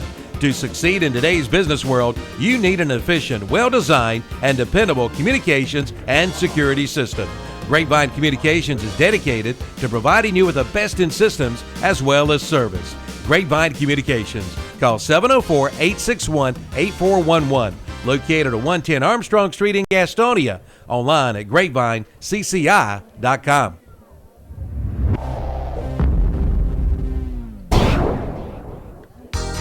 The name might have changed, but the same great people in service is still there at Beard Insurance Agency, formerly Superior Insurance. Located at 1312 West Franklin Boulevard in Gastonia. from auto to home to commercial to renter insurance. Also mobile home and motorcycle insurance. Find out why they are Gaston County's fastest growing insurance agency with the best rates for young drivers. By shopping your rate with 43 companies, they can save you money. Get low down payments and low monthly payments from Beard Insurance Agency, formerly Superior Insurance, 1312 West Franklin Boulevard in Gastonia. Online at beardagency.com.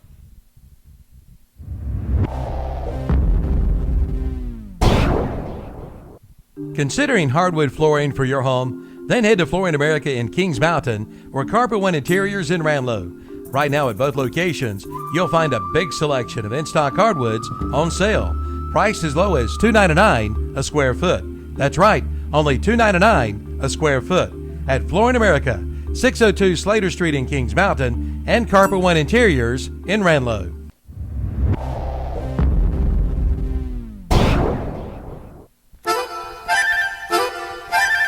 You'll be doing the chicken dance when you find out how easy it can be to own a new bunk bed or bedroom set for your kids from Furniture Plus in Gastonia. For only $49 down, your kids can be enjoying their brand new bedroom suit. That's right, as little as $49 down. Cindy says come on in for all the details at Furniture Plus, 1020 East Franklin Boulevard in Gastonia. Call 704-861-0444.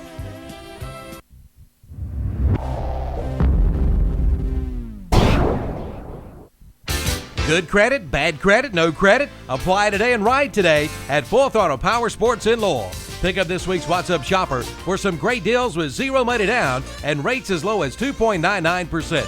See the new Polaris Ranger 500 Crew for as low as $10,000. The brand new Yamaha Grizzly 125 is only $35.99. And for the lake, get the 2014 Yamaha Superjet for only $71.50. Full Throttle Power Sports. Exit 22 off I-85 in Lowell. Online at ncfullthrottle.com.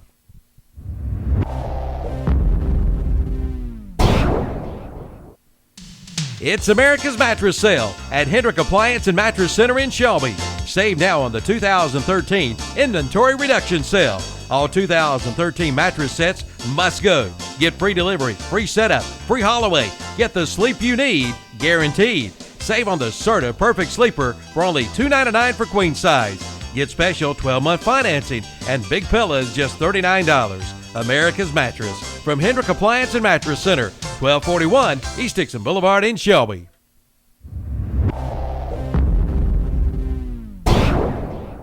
It's fall cleanup time from Toro and Parker Farm Service in Kings Mountain. Clean it up with a Toro, the best on the block.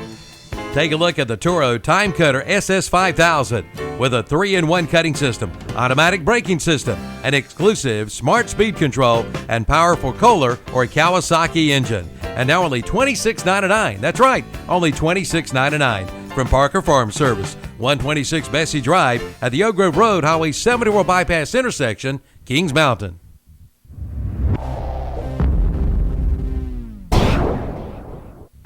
There's nothing like a Bobcat to cut grass, and there's no better deal than right now to own a new Bobcat from West End Sales in Vail. For only $101 a month, you can be mowing on your new Bobcat with 0% financing for 54 months. See the Bobcat Fast Cat R2 with a big 22 horsepower Kawasaki engine and a big 52-inch cut and a heavy-duty frame weighing 850 pounds, plus a 3-year, 300-hour warranty. Only $101 per month at West End Sales, Highway 2718 North Intersection, Vail.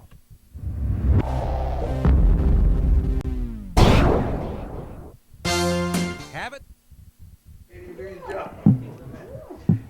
All right, welcome back to Bessemer City High School. We're here at the break. 20-8, Starmount Rams on top of the Bessemer City Yellow Jackets here in the second round of your 1AA Western State playoff. Derek, take a look at some of the halftime statistics. Before we do that, just kind of summarize what we saw there in the first half. I mean, again, in the pregame, we talked about the idea of this being an all-out ground attack from both sides of the football, and we've definitely seen that. We may have seen a little bit more passing attempts than what we thought we would see, but Bessemer City The ones able to come up with some big passes there in the first half. One on a fake punt that kept a drive alive, and then another one there in the second quarter that kept a drive alive that eventually scored a touchdown for Cedric Mackey from 4 yards out. Right. On the Starmount side, they've just been basically all ground and pound from several different individuals tonight. And when you look at the stats, what really stands out for them on the ground? Well, the thing that stands out is the number of guys that have carried the football. You know, they've got 9 different guys that have touched the ball in this first half, including the quarterback. He's carried the ball the most. He's got 7 attempts, 21 yards. Johnson has just the 1 carry, 53 yards for a touchdown. You know, he's as good as you get there. Trey Lomax, 2 carries, 12 yards. Lopez, 1 carry, no yards. Prescott, 2 carries, 30 yards, including a 5-yard touchdown just a moment ago. Trey Bryant, 2 carries, 14 yards. Ken Kelly, 4 carries, 11 yards. And Sawyer Davis, 3 carries, 14 yards. They had 155 yards of rushing and offense. This is what, you know, that's all they have is a rushing offense. They attempted 1 pass on that last drive, the incompletion, but there was a penalty. So that's, you know, almost as good as a completion, really, if you think about it, the 15-yard penalty or half the distance, the 10-yard penalty, half the distance on Bessemer City, which kept that drive alive, and it was a scoring drive. So that was an incompletion that was just as well a completion. 6 first downs for Starmount. They were penalized 3 times for 40 yards. They fumbled the opening kickoff, but kept it. They punted 1 time for 33 yards. Bessemer City, 6 first downs. They were penalized 5 times for 55 yards. They fumbled but did not lose that fumble. Punted 1 time for 53 yards. They threw it for 63 yards. Bess was 3 for 4. First pass was an interception that went for a touchdown, but after that he was 3 for 3 through a 6-yard pass to Aaron Turner, a 30-yard pass to Josh Davis. That was on the fake punt, and then the 19-yard pass completion to Gary Hoover, which led to points late in the second quarter. For the 63 yards, 55 yards passing, excuse me. They rushed it for 63 yards, 118 yards of total offense. Best 3 carries for 12 yards. Massey, 14 carries, 48 yards. So the numbers a little bit off the pace of last week for Cedric Mackey, but they were good hard runs. He had 2 runs of over 10 yards or better. Got a 4-yard touchdown run. Josh Davis, 4 carries and 3 yards. So that is your first half numbers. A close ball game, 2 touchdown difference on the scoreboard, but statistically pretty close. A little bit more offense for Starmount. The turnover, the interception that went for a touchdown is really the big difference of the ball game. Pretty good defense by both clubs tonight. Again, I mean, this is a Starmount team that scored 72 points against Cherryville last week and had nearly 500 yards of rushing offense in that game against the Ironmen in the first round. So certainly the Bessemer City defense has kept them in check to some degree here in this first half tonight. So let's check some scores around the area, see what we've got going on at halftime. It is East Lincoln 14, RS Central 12. Uh-oh. Mustangs at a ball game out in Denver tonight. So East Lincoln leading at halftime over the Hilltoppers of RS Central 14-12. It is Shelby 24, Carver nothing at the half. 22-8, our halftime score. Starmount leads Bessemer. Scrolling down, it is South Point leading Concord 21-7 at halftime. That is a huge upset in Concord. Concord undefeated. South Point struggled this year, but they lead that game 21-7. How about that? Mallard Creek leading Butler over in Charlotte 21-14 at the break.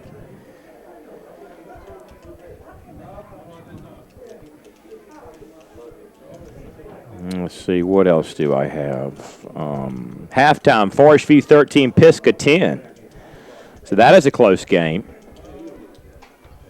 Wake Forest 31, Pinecrest 13. Your alma mater, Daniel. Trailing at halftime of that ball game. Weddington leads AC Reynolds 35-6 over in Union County.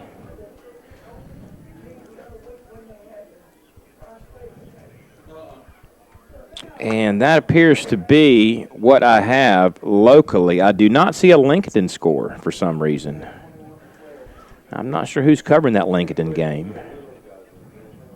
I do not know who's covering Lincoln tonight. I do not see a Lincoln Parkwood score. That's interesting. So that appears to be the scores up to the minute here at halftime. And so we'll take a break, come right back, get it set for the second half of play. It is here at halftime at Jack Dixon Stadium. It is Starmount 20, Bessemer City 8. Back in a moment. This is KTCBroadcasting.com and WCSL AM 1590 Cherryville. Back in a moment. Delivered. Yes, if you live in the Stanley area, just phone in your prescriptions to Allen Drug Store in downtown Stanley and have it delivered. Just look for the Allen Drug Delivery Car. They'll be in your neighborhood soon. And don't forget about their free kids vitamin program. Get a 30-day supply of chewable multivitamins for every child's nutritional needs. Pick up a free bottle every 30 days. For more information, see Allen Drug Store, located on Main Street in downtown Stanley. Have it delivered right to your front door today from Allen Drug Store in Stanley.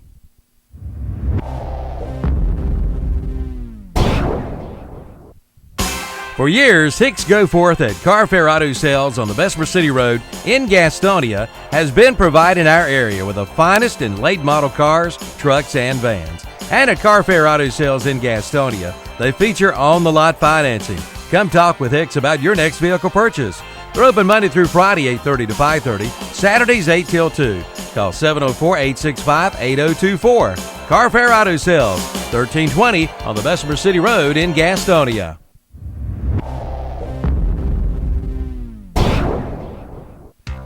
When the American Legion Baseball World Series Committee searched for a communications company to handle their needs at Veterans Field Keeter Stadium, they chose Detailed Telecommunications, and maybe you should too.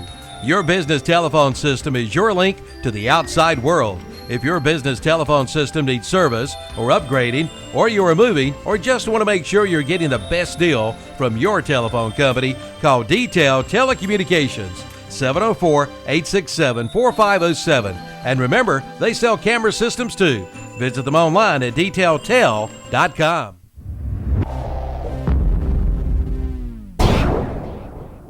ENT Carolina is not your parents' allergy treatment. Now, no shots, no pain, no fear. Ask about the sublingual immunotherapy.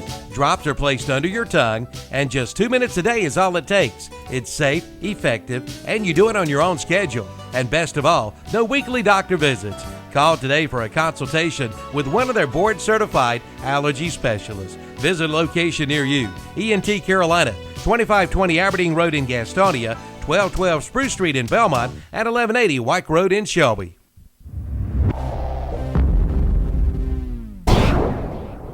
Great food at affordable prices at Hillbilly's Barbecue and Steaks in Gastonia and Lowell. At lunch, you can get chopped steak and one side for $5.99. Select from pork or beef barbecue, or get a quarter chicken leg and thigh and one side for $4.99. Select from a wide variety of sides, including new items, collard greens, macaroni and cheese, green beans, homemade mashed potatoes, and gravy. At Hillbilly's Barbecue and Steaks, East Garrison Boulevard in Gastonia, and off I-85 at McAdenville Road in Lowell. Online at hillbillysbarbecueandsteaks.com.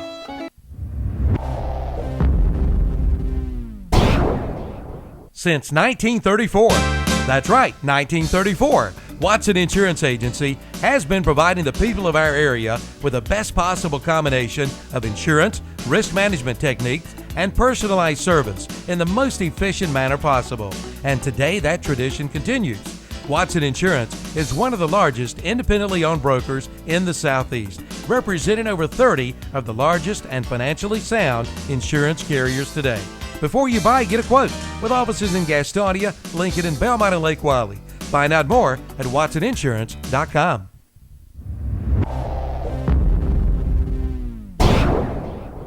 The Grill is up and running at the all-new local market number 2, Highway 321 south of Gastonia, just over the state line on the left. Just look for the big BP sign.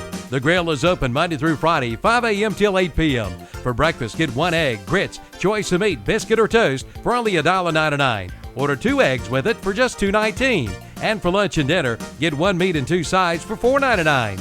And all sizes of coffee is 99 cents, plus fresh salads and sandwiches. The all-new local market number 2, Highway 321 south of Gastonia.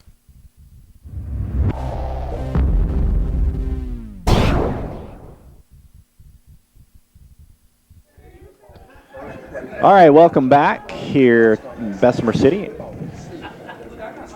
where we are about ready to go here in the third quarter. So Derek gave you the halftime stats there. A lot to look at. And I did get a Lincoln score, by the way. It was 21-12, Lincoln over Parkwood. That was the score I was trying to track down at halftime and could not. So the Lincoln Wolves are leading their game. East Lincoln leading their game. Those two teams would match up next week in Denver. Well, here's what Kevin Hastings told me, texted me. Again, you talked about the score, Lincoln 21-12, but however, their quarterback Jordan Easter knocked out with concussion symptoms. Backup Cordell Littlejohn is warming up. Yeah, he is Littlejohn is a freshman. He is a freshman. He was the JV quarterback at Lincoln Middle School last year. All right, so we are set to go here to start this third quarter. 8:44 is going to be the kick time here. And kicking off right to left as you look at your radio dial, it'll be the Rams of Starmount kicking it off to Bessemer City. Now it's returned by Davis. Davis up. Yep. And there's a late flag. And I thought I saw some kind of tugging of the face mask or something. That might be a flag on Starmount. Either face mask or a horse collar. It's going to be face mask. Yep. He just called it. So Josh Davis on the return. You can tack another 15 on to the end of that. It was originally returned out to the 25. So that's going to take it out to about the 40-yard line. Yeah. Where Bessemer City will start this offensive drive. And again, remember, to start this game tonight, Bessemer City didn't start out so hot. They threw an interception. Yep. And we'll see if they can come out a little bit more composed to start this third quarter, because this will be an important drive for them, seeing how both these teams run the football and expend a lot of time on that clock. Well, here we go. Again, not too many possessions when the clock runs the way it does. These run-based offense. This is what the Jackets can do here on this first possession, second half. Tyler Bess going to option, quarterback keeper. Good little run. There was a face mask, it looked like, no flag on the play. And he'll get a gain of about 7.5 or so before he's stopped. Maybe 8. So almost to midfield. Ball will be spotted down around the 47.5 or so. And it'll bring up second down and 3. Got 7 on the play. Mark it on the 48-yard line. I think Bess has got to get more active in the offense to give this team a chance in the second half. He's only rushed the ball 4 times. Hand off to Mackey. Got the Mackey first. Did get the first and into Starmount territory. We got 4 on the play. That'll be a first down. So first and 10, Bessemer City stopping the clock long enough to move the chains with 11:06 left. Just inside of Ram territory, 49-yard line. I think if you go down and score on this possession, put a little pressure on Starmount in the second half, you got to like your chances to get to the fourth quarter with a chance to win it. I think so too. To the near side, Mackey the lone setback. Now Davis goes in motion, orbit motion. So here's the snap. Another quarterback keeper by Good Bess. play. He sneaks up in there and turns on the Jets a little bit. Tackled out there by May by 24. That's Trey Bryan on the tackle, but Bess picks up another good, about 7 yards or so. Yeah, read it well. You know, we've seen how many quarterbacks in this system over the years, Daniel. You know, Forest used to run this triple option offense. Of course, they got away from it when Chris Medlin came in. South Point runs the offense. And, you know, we see a lot of these guys in this offense as quarterbacks that get it going. But this guy, I think, is as good as any of them out there that we've seen over the years. Now we have an official timeout. Let's see, it might be an equipment check. Let's see here. I think it is Starmount. Someone's over there adjusting a chin strap. That's number 24 out there. That's Trey Bryant. Bess doesn't have the greatest speed in the world, but at 5'5", he may be the quickest guy that we've seen over the years run this triple option offense at the quarterback position. And because he's only 5'5", sometimes you kind of lose him going through the line of scrimmage, and he hits the hole so fast. And he runs low to the ground. 10 minutes and counting left. And, you know, he's a tough out trying to stop the run. So back to the action. Here comes Bess. Quarterback, he fumbled it, but picked up. Now trying to run it the other way. Trying to outrun. Trying to pick one up now. Now he'll get forward, ducked ahead, and that could have been disaster. Could have. Josh Davis could have lost about 7 yards or so, but heads up play by him and some speed to pick up the football. and try to get it forward. And he tried to duck his head. I almost wondered if he would have just stayed to that outside out there. No, he just kept going. First down. Yeah. Only going to lose 2 when it's all over with. But he had a beeline to that left side hash to get around that edge, and for some reason he tried to cut it back up in the middle, and he got caught.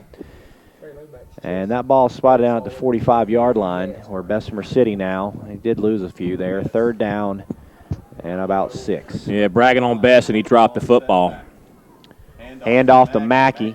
Mackey now going to try to go on this right edge. Knocked the man down. And he is knocked out of bounds. I believe he got the first down, Derek. I think he did too. He got more than enough for the first down. He only needed 6, 5.5. He got almost 7 on the play. So that is a first down. That's a nice hard run by Mackey. Yeah, initiated some contact there at the end to keep the run going to ensure the first down on the play. I think he got 8. I'm going to give him 8 on that play. Left to right. Trailing 20-8 are the Yellow Jackets from Bessemer City. So on the first down and 10, right outside the 35-yard line of Starmount, here's Bess. There was a face mask, no flag. No flag. Somebody kind of threw the hand up and got something. Mackey on the handoff. Got about 4. Yeah. 3.5 or so. 2nd and 6. They did give him 4. Yep, sure did. Again, I think he'll take 4 yards on the play. 3.5 minutes off the clock to this point. 8:20. And he's averaging right at 3.5 per carry. Aaron Turner down at the bottom at wide receiver. 2 up top now. One of those is Hoover, who's got a catch tonight, a big catch. A little mix-up there. I think Bess handed that off to Mackey. Let's see. I think Mackey did get that. Yes, he did. Not a clean handoff, though. Not much on that. That's going to be a 3rd down and some to work with here for Bessemer City. Yeah, this is a 3rd and about 6 to go. No gain on that play. So big 3rd down here. Need to keep this thing going. Again, I think it's 4 down. You know, like you said, a tricky handoff there is what kind of stalled that a bit. Yeah, not a clean handoff. And you're not going to try a field goal, 4 down territory. 3rd and 6, and we got a timeout. Let's see. Play clock down? I don't know. Yes, it was. So they will call a timeout. We'll call a timeout as well. This is high school football right here on 1590 WCSL. Derek Smith, Dan Howell. 7:38 to go in the 3rd quarter. Starmount 20, Bessemer City 8. For over 40 years, Roland Black Heating and Cooling in Gastonia has been serving this area with the finest heating and cooling systems, featuring your comfort specialists trained. Roland Black Heating and Cooling provides expert residential and commercial products and services. Their team of certified technicians will exceed your expectations, and they are always available for a free estimate for your home or business. And visit the new location, 501 East Franklin Boulevard in Gastonia. Remember, it's hard to stop a train.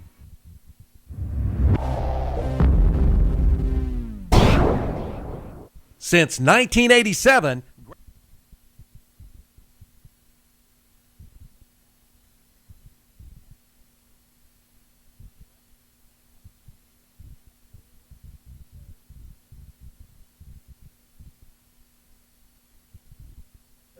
All right, welcome back out of the timeout. Yellow Jackets wanted to get that timeout to talk about it a bit here on this 3rd down. Critical 3rd down. Found a good play right here. Draw up something here. Let's see what they did. Mackey's back there. Everyone's in tight. And it's a simple draw to Mackey, and he's going to come up short. Yeah. He got about 3.5, 4. Needed 6. So not really close. But, 4 down territory, so at least you got a 4th and short. I think he only got 2 on that play. So 4th and 3 from the Starmount 30-yard line. That clock is down to 7:07 to go in the 3rd quarter already. BC's had it the entire quarter. Even more the reason to get a touchdown, take some time off the clock. Oh, jumped off sides, but there was a timeout called by Starmount just before Bessemer jumped off sides, and that would have been a big, tough break for the Jackets. But Starmount got the timeout. Bessemer City will have 2 timeouts remaining. Check, see if we got anything updated here on the scoreboard tonight around the area. Here, week number 2 of the high school playoffs. Don't forget the Ronaldo Auto Mall postgame show. Comes up at 10:30 till midnight. Back at station headquarters in Cherryville. They will give you the scores and then set up next week's third-round matchups. Road Warriors of West Columbus. Maybe that's just too much time on the road for the Change of elevation. Yeah, from the guys from Cerro Gordo, North Carolina. Do not see anything that we were looking for. Second half underway up in Concord with the Red Raiders leading. So out of that timeout, Derek, we are back in action. From the shotgun, 4th down, Best quarterback keeper. He's going to try to barrel hard to that line. To get it. I do believe that's going to be another turnover on Let's down. see. Rams are changing in and out, and that is a turnover on downs. Best did not have enough steam to get up to that first down marker, so unfortunately the Rams will get to take it back and go back on offense here.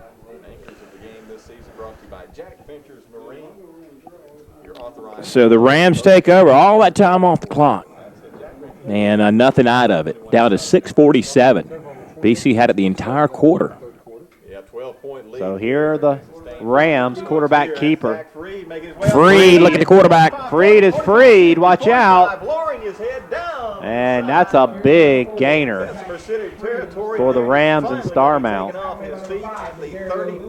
That's a big blow to Bessemer City right there. That is a 32-yard run for Freed. Football off the right side, and although he was shaken up late in the second quarter, looks like he's okay now. You know, one more touchdown for Starmount, and that'll be close to putting the nail in the coffin, I'm afraid, because this clock is just flat getting away. Far right side, right to left. Inside the 40-yard line, first down. Yep, right up the middle, and we've got a flag. I did not see that flag. 6 minutes, 18 seconds left to play third quarter. 2 turnover on downs this season. As the Starmount defense rises to the occasion, and they lead 22-8. This will be a 5-yard penalty. 5-yard penalty on Starmount. Legal shift. Going to bring up first down and 15. Starmount. So first and 15 from the 43-yard line. 6:15 clock runs here in the third quarter. 20-8 with the 12-point lead on the scoreboard. Rolling 6:07, 6:06, 6:05 left here in the third. And here come the Rams. 2-minute backfield. Out of that huddle. Pistol formation for Freed. Here's the handoff. That's Sawyer. And Sawyer nowhere. They've done a good job tonight of protecting the football for as much as they run it. They have not dropped one to the turf yet tonight. No turnover for them. Didn't get but 2 on the play. But if you're Bessemer City, you want to start taking some swipes and trying to force some sort of turnover. Yeah, you may have to at this point because not saying those guys aren't trying out there to do that, but got to get a turnover. You're down by 2 possessions. I'm not sure you have 2 possessions left in this game the way this clock is getting away. Snap on the second down, and Yellow Jackets on a good stop. Yeah, playing good defense on this possession. That was Sawyer Davis again. Yeah, Rod Littlejohn out there on the tackle. Got about a yard. Also out there. This season for Coach Larry Boone and the Bessemer City Yellow Jackets. Some of those guys on that line down there able to put up a nice brick wall there for a stop. So right here, a third down and about 13 yards. Yellow Jacket 41-yard line.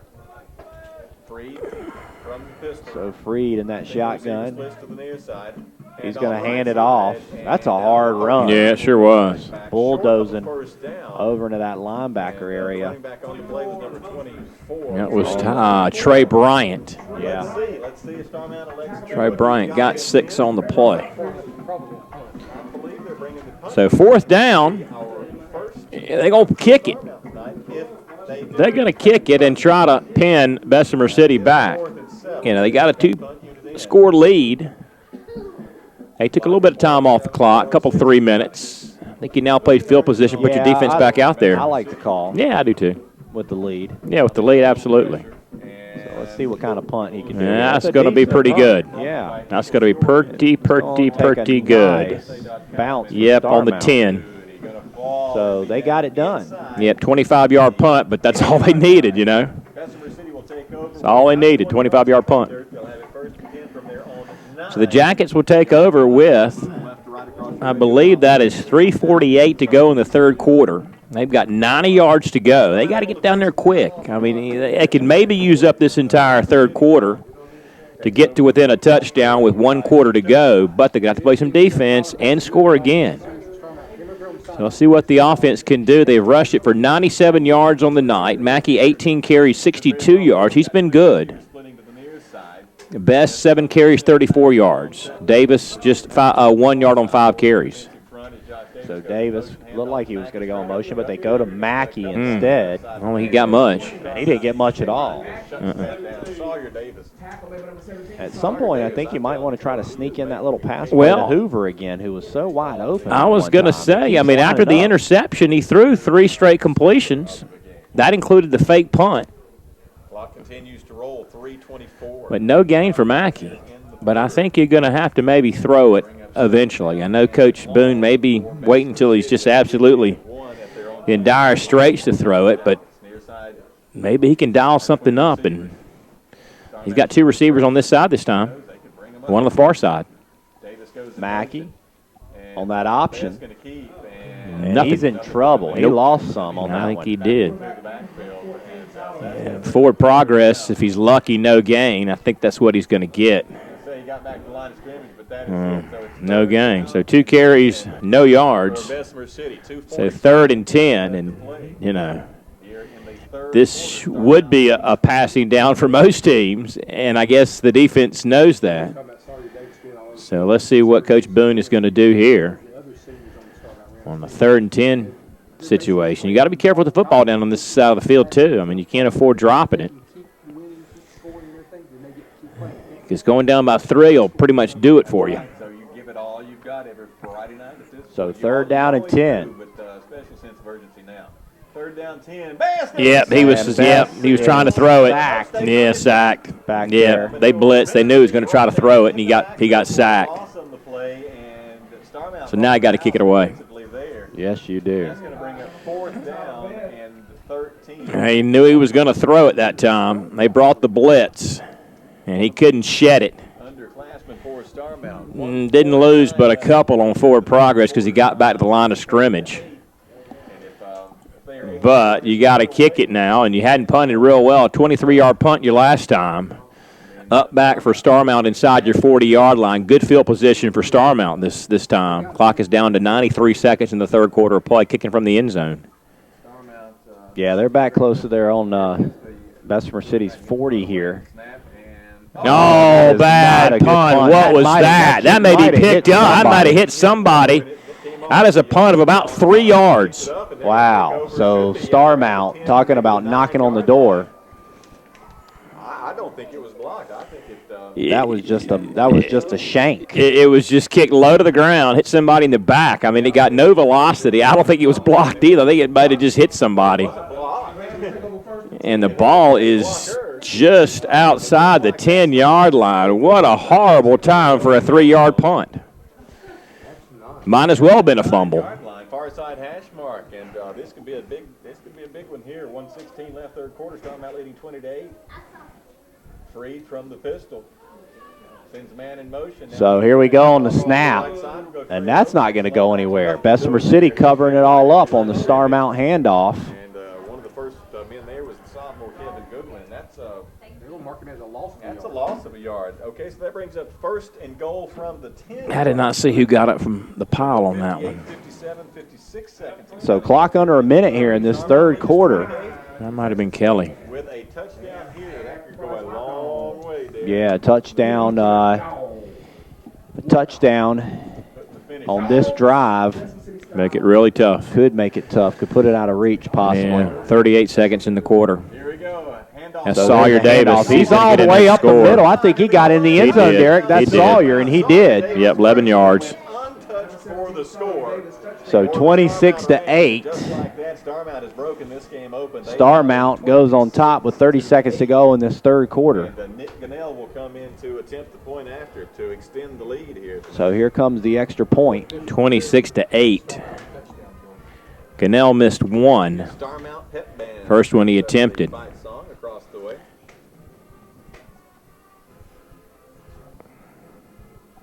Nick Gannell from the freed hold. Snap. So here's the snap, the hold, the kick is up, and the kick is good. Good. 30 seconds left. So 27-8. 27. Bessemer City. 30 seconds to go in this third quarter. We'll be right back. Starmount all over Bessemer City. Grapevine Communications in Gastonia has been handling the communication needs for people in Gaston, Lincoln, Cleveland, and Mecklenburg counties, along with York County in South Carolina. To succeed in today's business world, you need an efficient, well-designed, and dependable communications and security system. Grapevine Communications is dedicated to providing you with the best in systems as well as service. Grapevine Communications. Call 704-861-8411. Located at 110 Armstrong Street in Gastonia. Online at grapevinecci.com. Yeah, me too. The name might have changed, but the same great people in service is still there at Beard Insurance Agency, formerly Superior Insurance. Located at 1312 West Franklin Boulevard in Gastonia. From auto to home to commercial to renter insurance. Also mobile home and motorcycle insurance. Find out why they are Gaston County's fastest growing insurance agency with the best rates for young drivers. By shopping your rate with 43 companies, they can save you money. Get low down payments and low monthly payments from Beard Insurance Agency, formerly Superior Insurance, 1312 West Franklin Boulevard in Gastonia. Online at beardagency.com.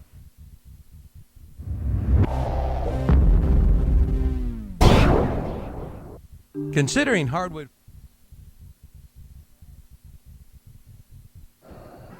All right, after the kickoff there, as we come back after the touchdown by Starmount, they kicked off and it was a touchback where Bessemer City now will take over. 1st and 10 from their own 20-yard line. So 30 seconds to go in this quarter. It's 27-8. Starmount on top of the Bessemer City Yellow Jackets. And here's the snap. And here's a pass play. Catch is made out across the 30. Now the 35 and the 40. Up to the 45, 47, 48. Still going. And on that catch out there for Bessemer City was Kevin Goodwin. Kevin Goodwin on the catch and run out close to midfield. Bessemer City Yellow Jackets, they desperately need some momentum. Kevin Goodwin listed out there as a fullback. 29 yards. But lined up and made the catch. It's kind of in that slot position. And they'll get a first down, and again, close to midfield are the Yellow Jackets. They trail 27-8, and that is quarter number 3. So we will switch ends, and we will go to quarter number 4. We'll take another quick break. This is high school football right here on 1590 WCSL. Flooring for your home. Then head to Flooring America in Kings Mountain or Carpet One Interiors in Ranlow. Right now at both locations, you'll find a big selection of in-stock hardwoods on sale. Priced as low as $2.99 a square foot. That's right, only $2.99 a square foot. At Flooring America, 602 Slater Street in Kings Mountain and Carpet One Interiors in Ranlow.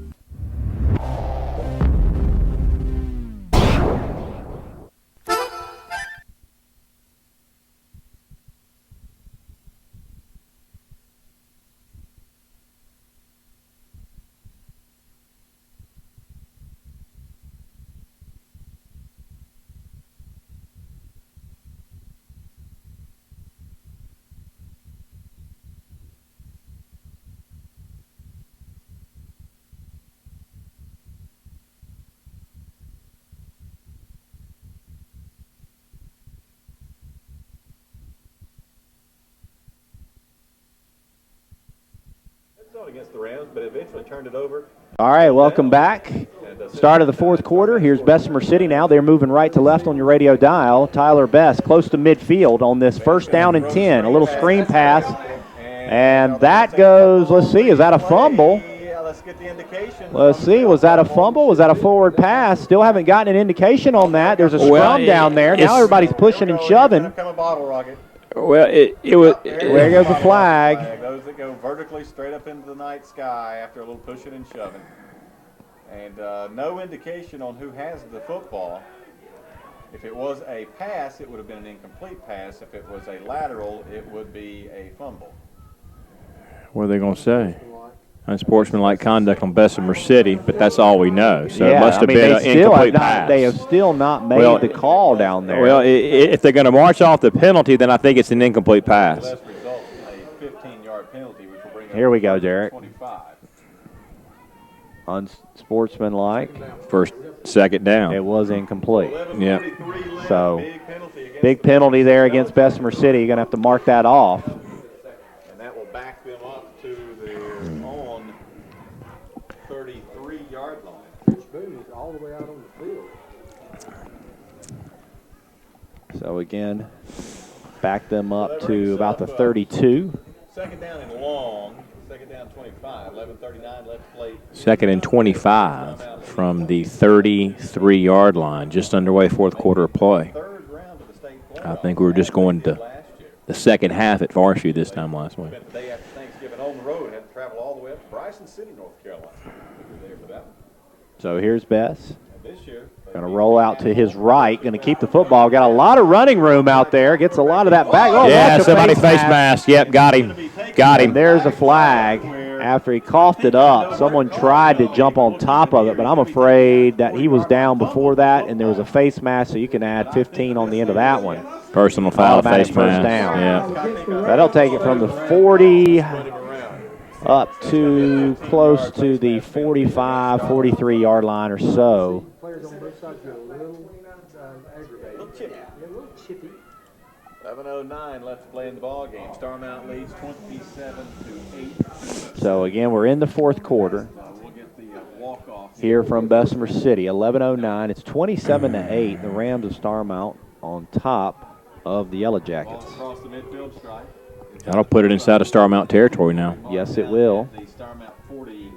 But the Yellow Jackets have been here tonight a couple times, Derek, and just have not been able to really push the ball deep into Starmount territory.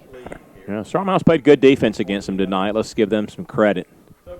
But the rush offense has not quite been what it has been previously this season. Only 101 yards of rushing offense.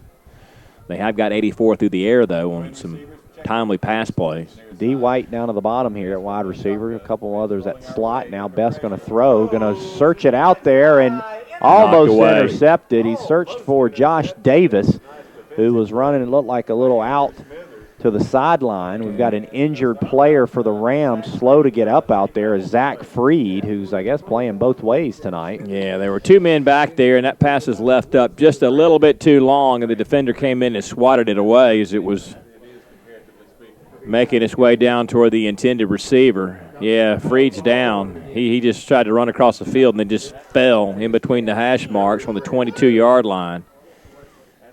And he is your quarterback, too, by the way. So they will bring out the training staff and we'll take a look at him and see what's happening elsewhere. Varsity 20, Pisgah 10, I've been told. South Point 35, Concord 7. How about that? The Red Raiders, you never count them out, my friend. No, you can't count them out. Good so it looks God. like next Friday night those guys will be playing again. They'll be playing again, absolutely. Mr. Hastings, we'll have to make a decision on what you want to do next Friday night because I would assume locally our only game. Would that mean that South Point would host that? Well, what seed were they coming into this thing? I think that's what we'd have to see. I can tell you here in just a second.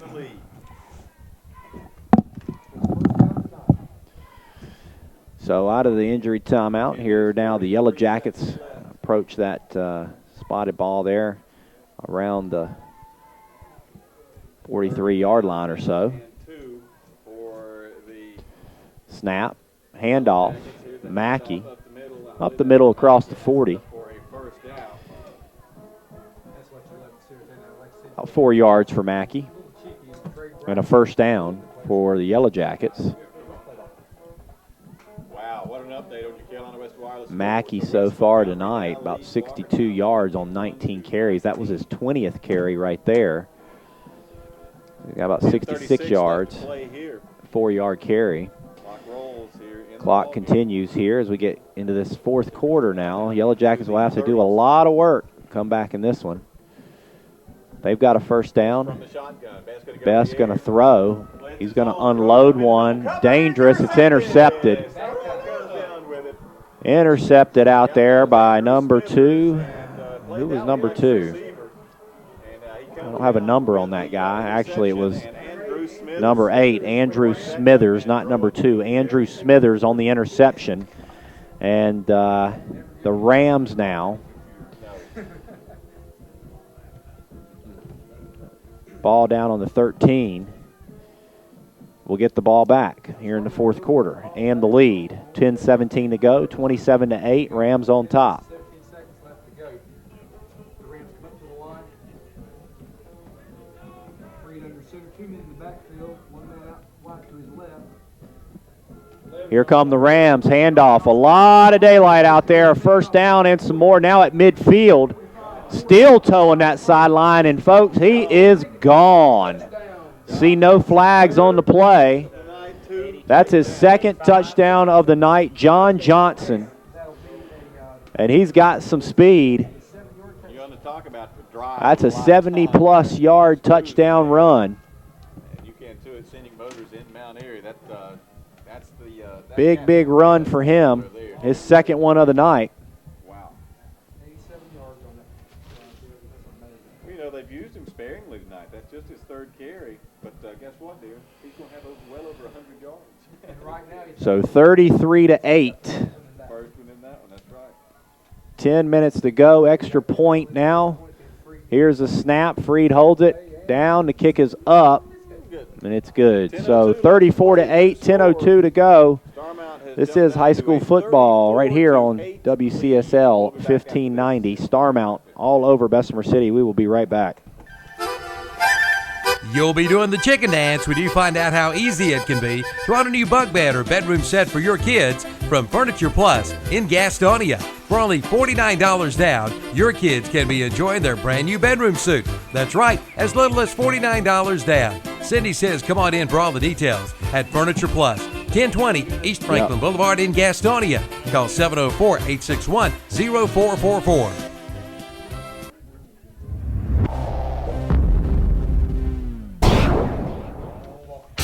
Good credit, bad credit, no. All right, welcome back. 10:02 left to play in the ball game. So we've got about 10 minutes score, here Starmount in this ball game. 34, Bessemer City 8 after the 80-plus yard touchdown run from John Johnson. Well over Starmount going to kick off to Bessemer City. 1, 2, 3 carries. Yeah, bookend touchdowns. And the second half of this one, a lot different than that first half.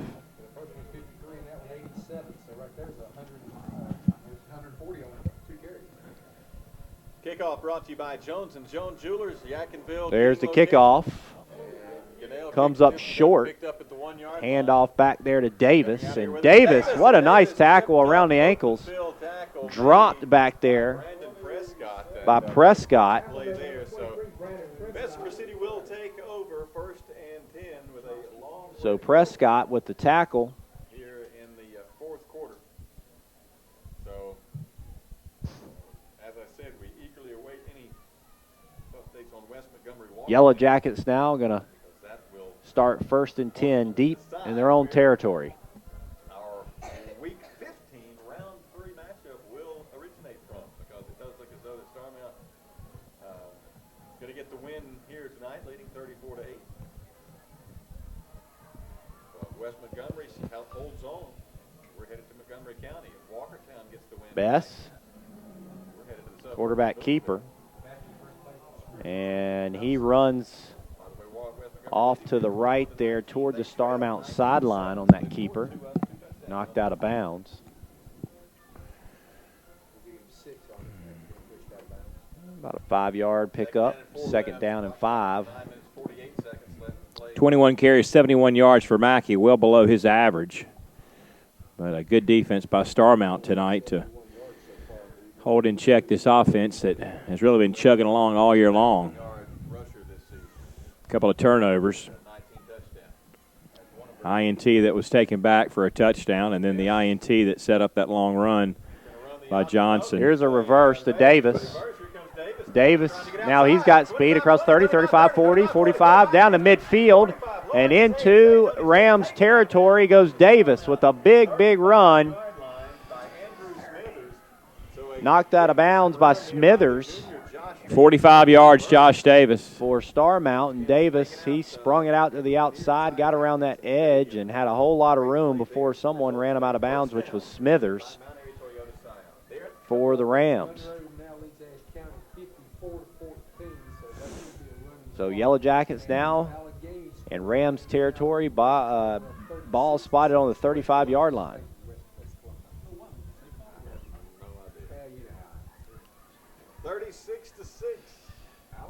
Right under center, Best, little short pass. It's caught to D. White, and White gang tackled. Stayed in bounds. Bring up second down now. White maybe about 4. Second down and 6. Starmount High School coming up making multiple tackles defensively. So we'll say he anchored that entire defense tonight. Well, he had some help now. So the winner of the Belmont South Point Concord game would have to they would host. Here's a quarterback keeper by Bess on a second down. He got about 2 yards before he was taken down. You're telling me the Red Raiders would host? If the Red Raiders hold on to win as the number 6 seed, the other matchup is a 7 seed versus a 13 seed. Wow. So they, in fact, would host at Lineberger next Friday night against either East Rowan or West Henderson. So we could have yet another Gaston County game of the week. Here's a handoff.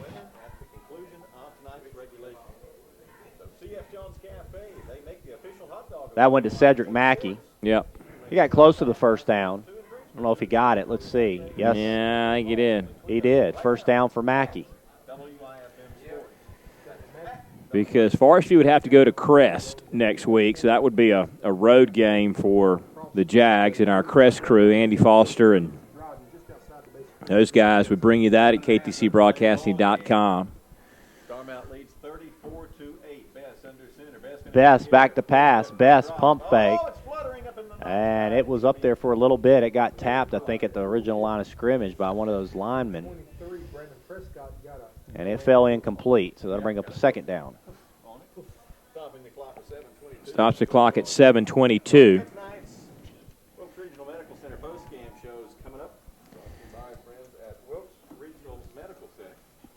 So don't forget the Ronaldo Auto Mall postgame show comes up following our broadcast tonight. Now, we're going to end up about an hour before the postgame show comes on, maybe. So I'm not exactly sure how we'll do this programming-wise, but 10:30 back here at CSL.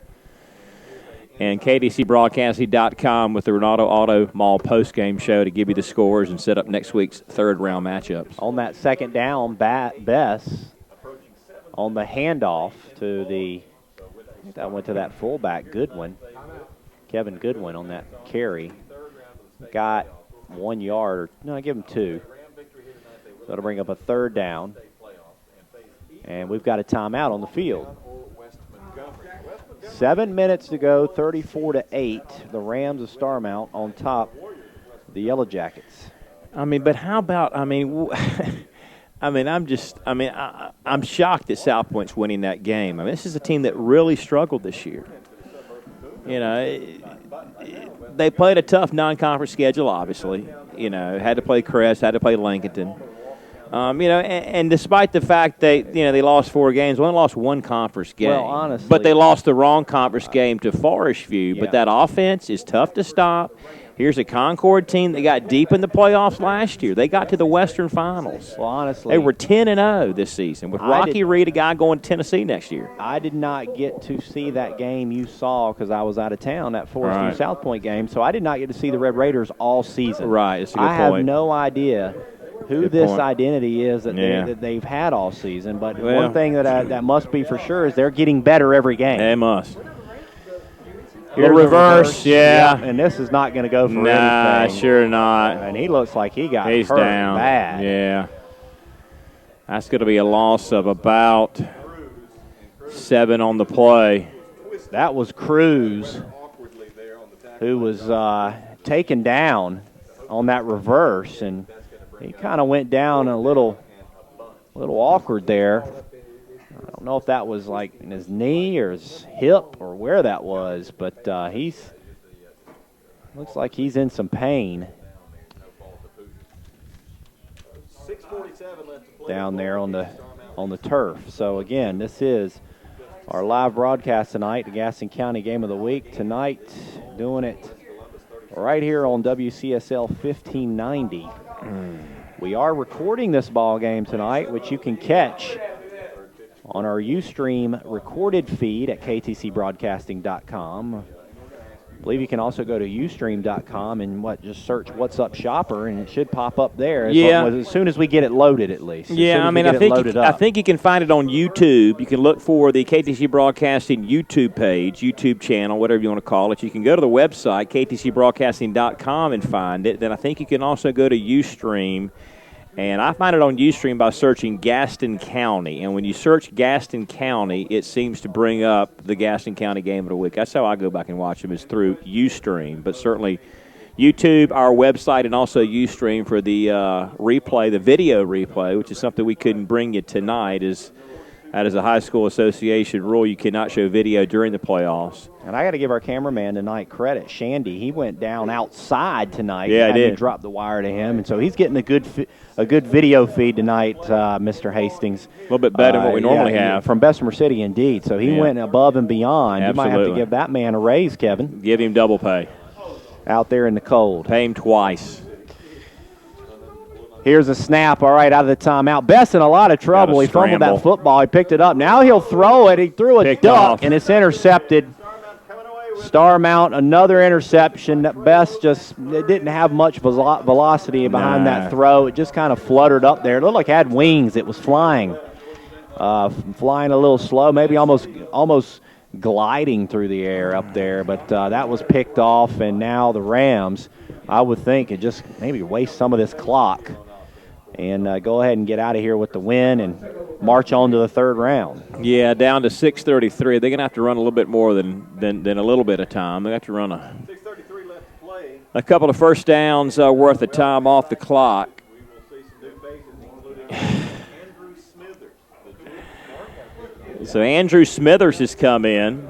Freed, got banged up on defense series before last, and I guess his night is done. So Smithers.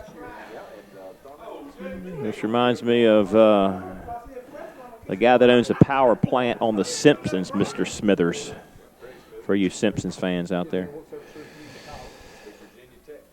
All right, here we go. Rams now after the interception, and they've got probably some reserve guys in there. That was John Johnson. He's touched it twice and scored twice. He's got 138 yards on 2 carries, 2 touchdowns. Wow. -4 on that play, though. Rolling now, approaching 6 minutes to play. So second down and a little ways now after that loss. Clock down to 6 minutes. Here's another handoff. Back up past the original line of scrimmage. Maybe a couple on the play. Going to bring up third Who down. was that? Gets back to the original line of scrimmage. So third down and 10. Was that Corey Carson, possibly? So third down. Round 2 of the 1AA playoff. Starmount looks to advance on to the third round. Here are the Rams now on third down. They got third down and, well, about 9.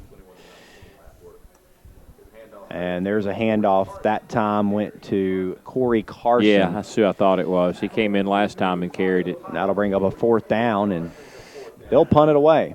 Well, they didn't do much for taking time off the clock. The clock continues to roll here. Clock now down to 5 minutes. They actually held that for about a minute. Yeah, they've got the big lead, so no, game not in jeopardy, but certainly Bessemer City will have a chance to get it back and make it a little more respectable possibly. Let's see if they get it, that they kick it to Josh Davis. They may let the time run down. They may let the time run down as far as possible, then call it a timeout. And they did. So we'll take a break as well, Derek. So timeout by the Rams, 34-8, 4:45 to go in this one. We'll be right back. Credit. Apply today and ride today at Full Throttle Power Sports in Lowell. Pick up this week's What's Up Shopper for some great deals with zero money down and rates as low as 2.99%. See the new Polaris Ranger 500 Crew for as low as $10,000. The brand new Yamaha Grizzly 125 is only $35.99. And for the lake, get the 2014 Yamaha Superjet for only $71.50. Full Throttle Power Sports. Exit 22 off I-85 in Lowell. Online at ncfullthrottle.com.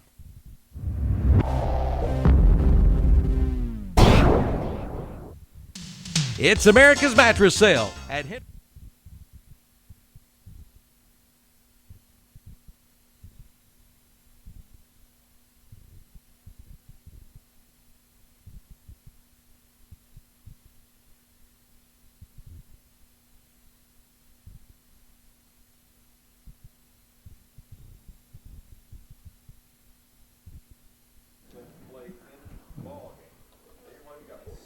Left to go down to Mount Gilead in West Montgomery.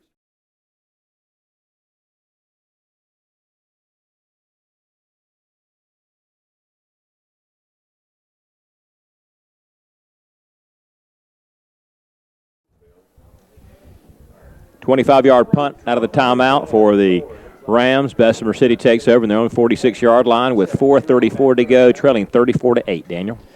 So here we go, Bessemer City now to Mackey, and here's a big hole for Mackey. Mackey across midfield and a first down as he gets down around the 40-yard line of the Rams. 14-yard gain for Mackey. So, hey, look, the Yellow Jackets not going to just throw it in, throw the towel in, so to speak. They're still going to fight to the end. You got to respect that. He's up to 88 yards on 23 carries. Just the one touchdown, the only touchdown tonight for Bessemer City. That came early in the game. There he goes again. Yeah. Oh, watch out. There you go, Mr. Mackey. Yeah, that's going to be a touchdown. 40 yards.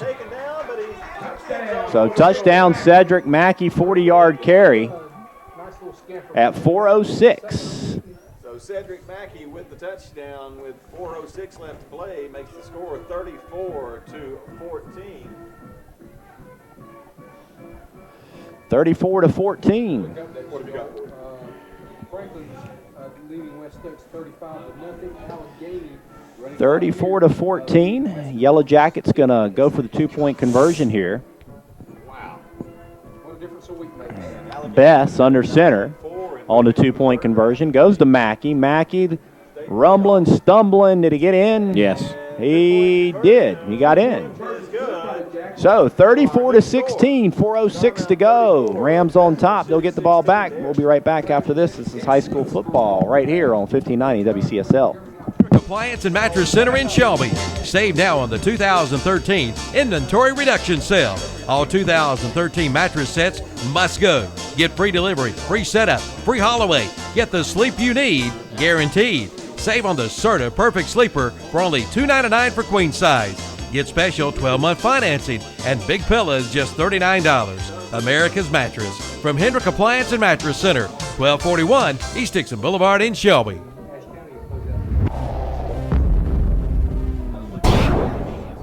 It's fall cleanup time. All right, 4:06 to go, 34-16. Bessemer City, they just got a touchdown from Mackey, 40 yards. That'll put him over the 100-yard mark tonight, and he's been a great running back this season for these Yellow Jackets. One correction, Smithers is Mr. Burns' assistant.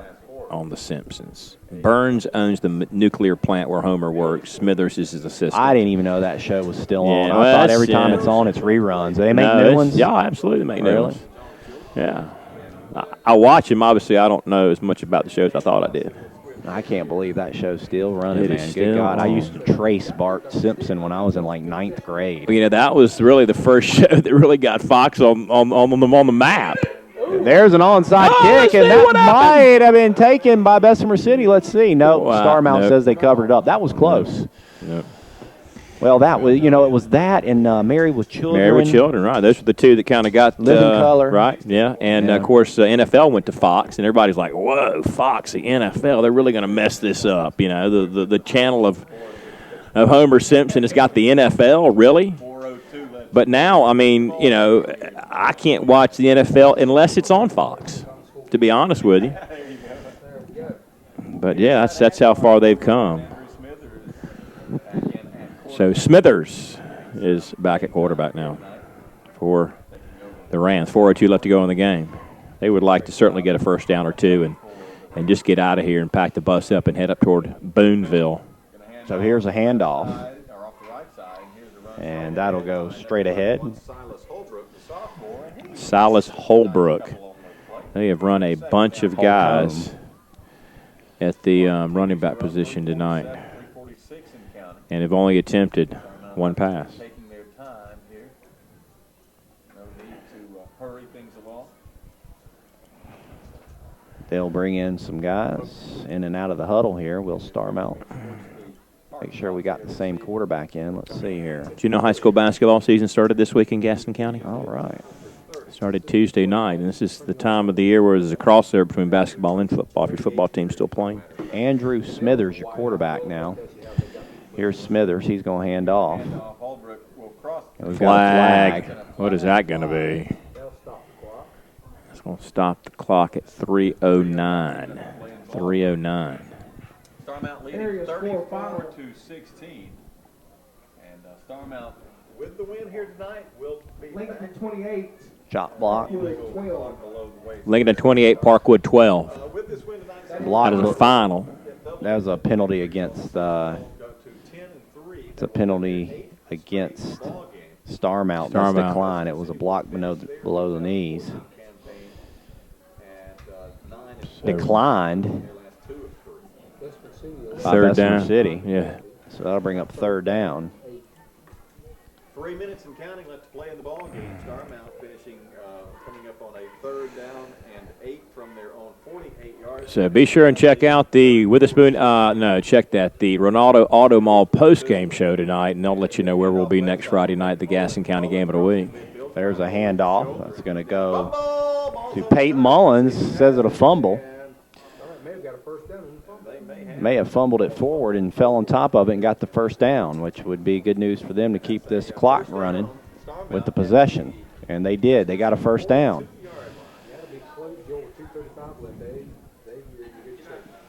I've got no room left on this spreadsheet for any more rushers.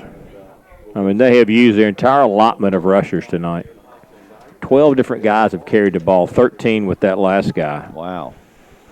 I've got no room left. You might have to insert a new line. How am I going to do that? Can you not do it? I don't know. There and right-click that 18 and hit insert.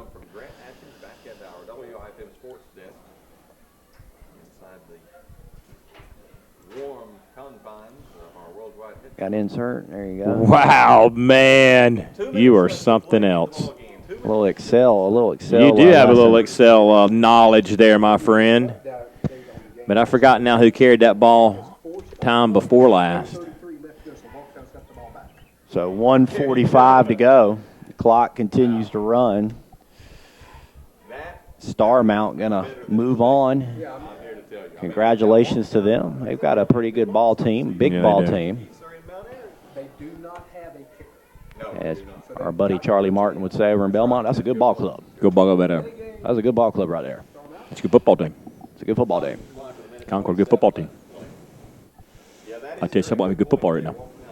Charlie's happy tonight, though. Charlie's happy tonight. Charlie Martin, our friend at WCGC, Belmont, and the Red Raider radio crew. He's a happy man coming back from Concord, I'm sure, with his Red Raiders appear to be going on to beat Concord. As long as that stands. Was that a final earlier? It was not a final, no, but it was getting close to being a final. The mayor of Belmont, Charlie Martin. So clock at 1:27. And straight ahead for the run, or that clock will now continue to run. That was number 1 again, Corey Carson on the carry.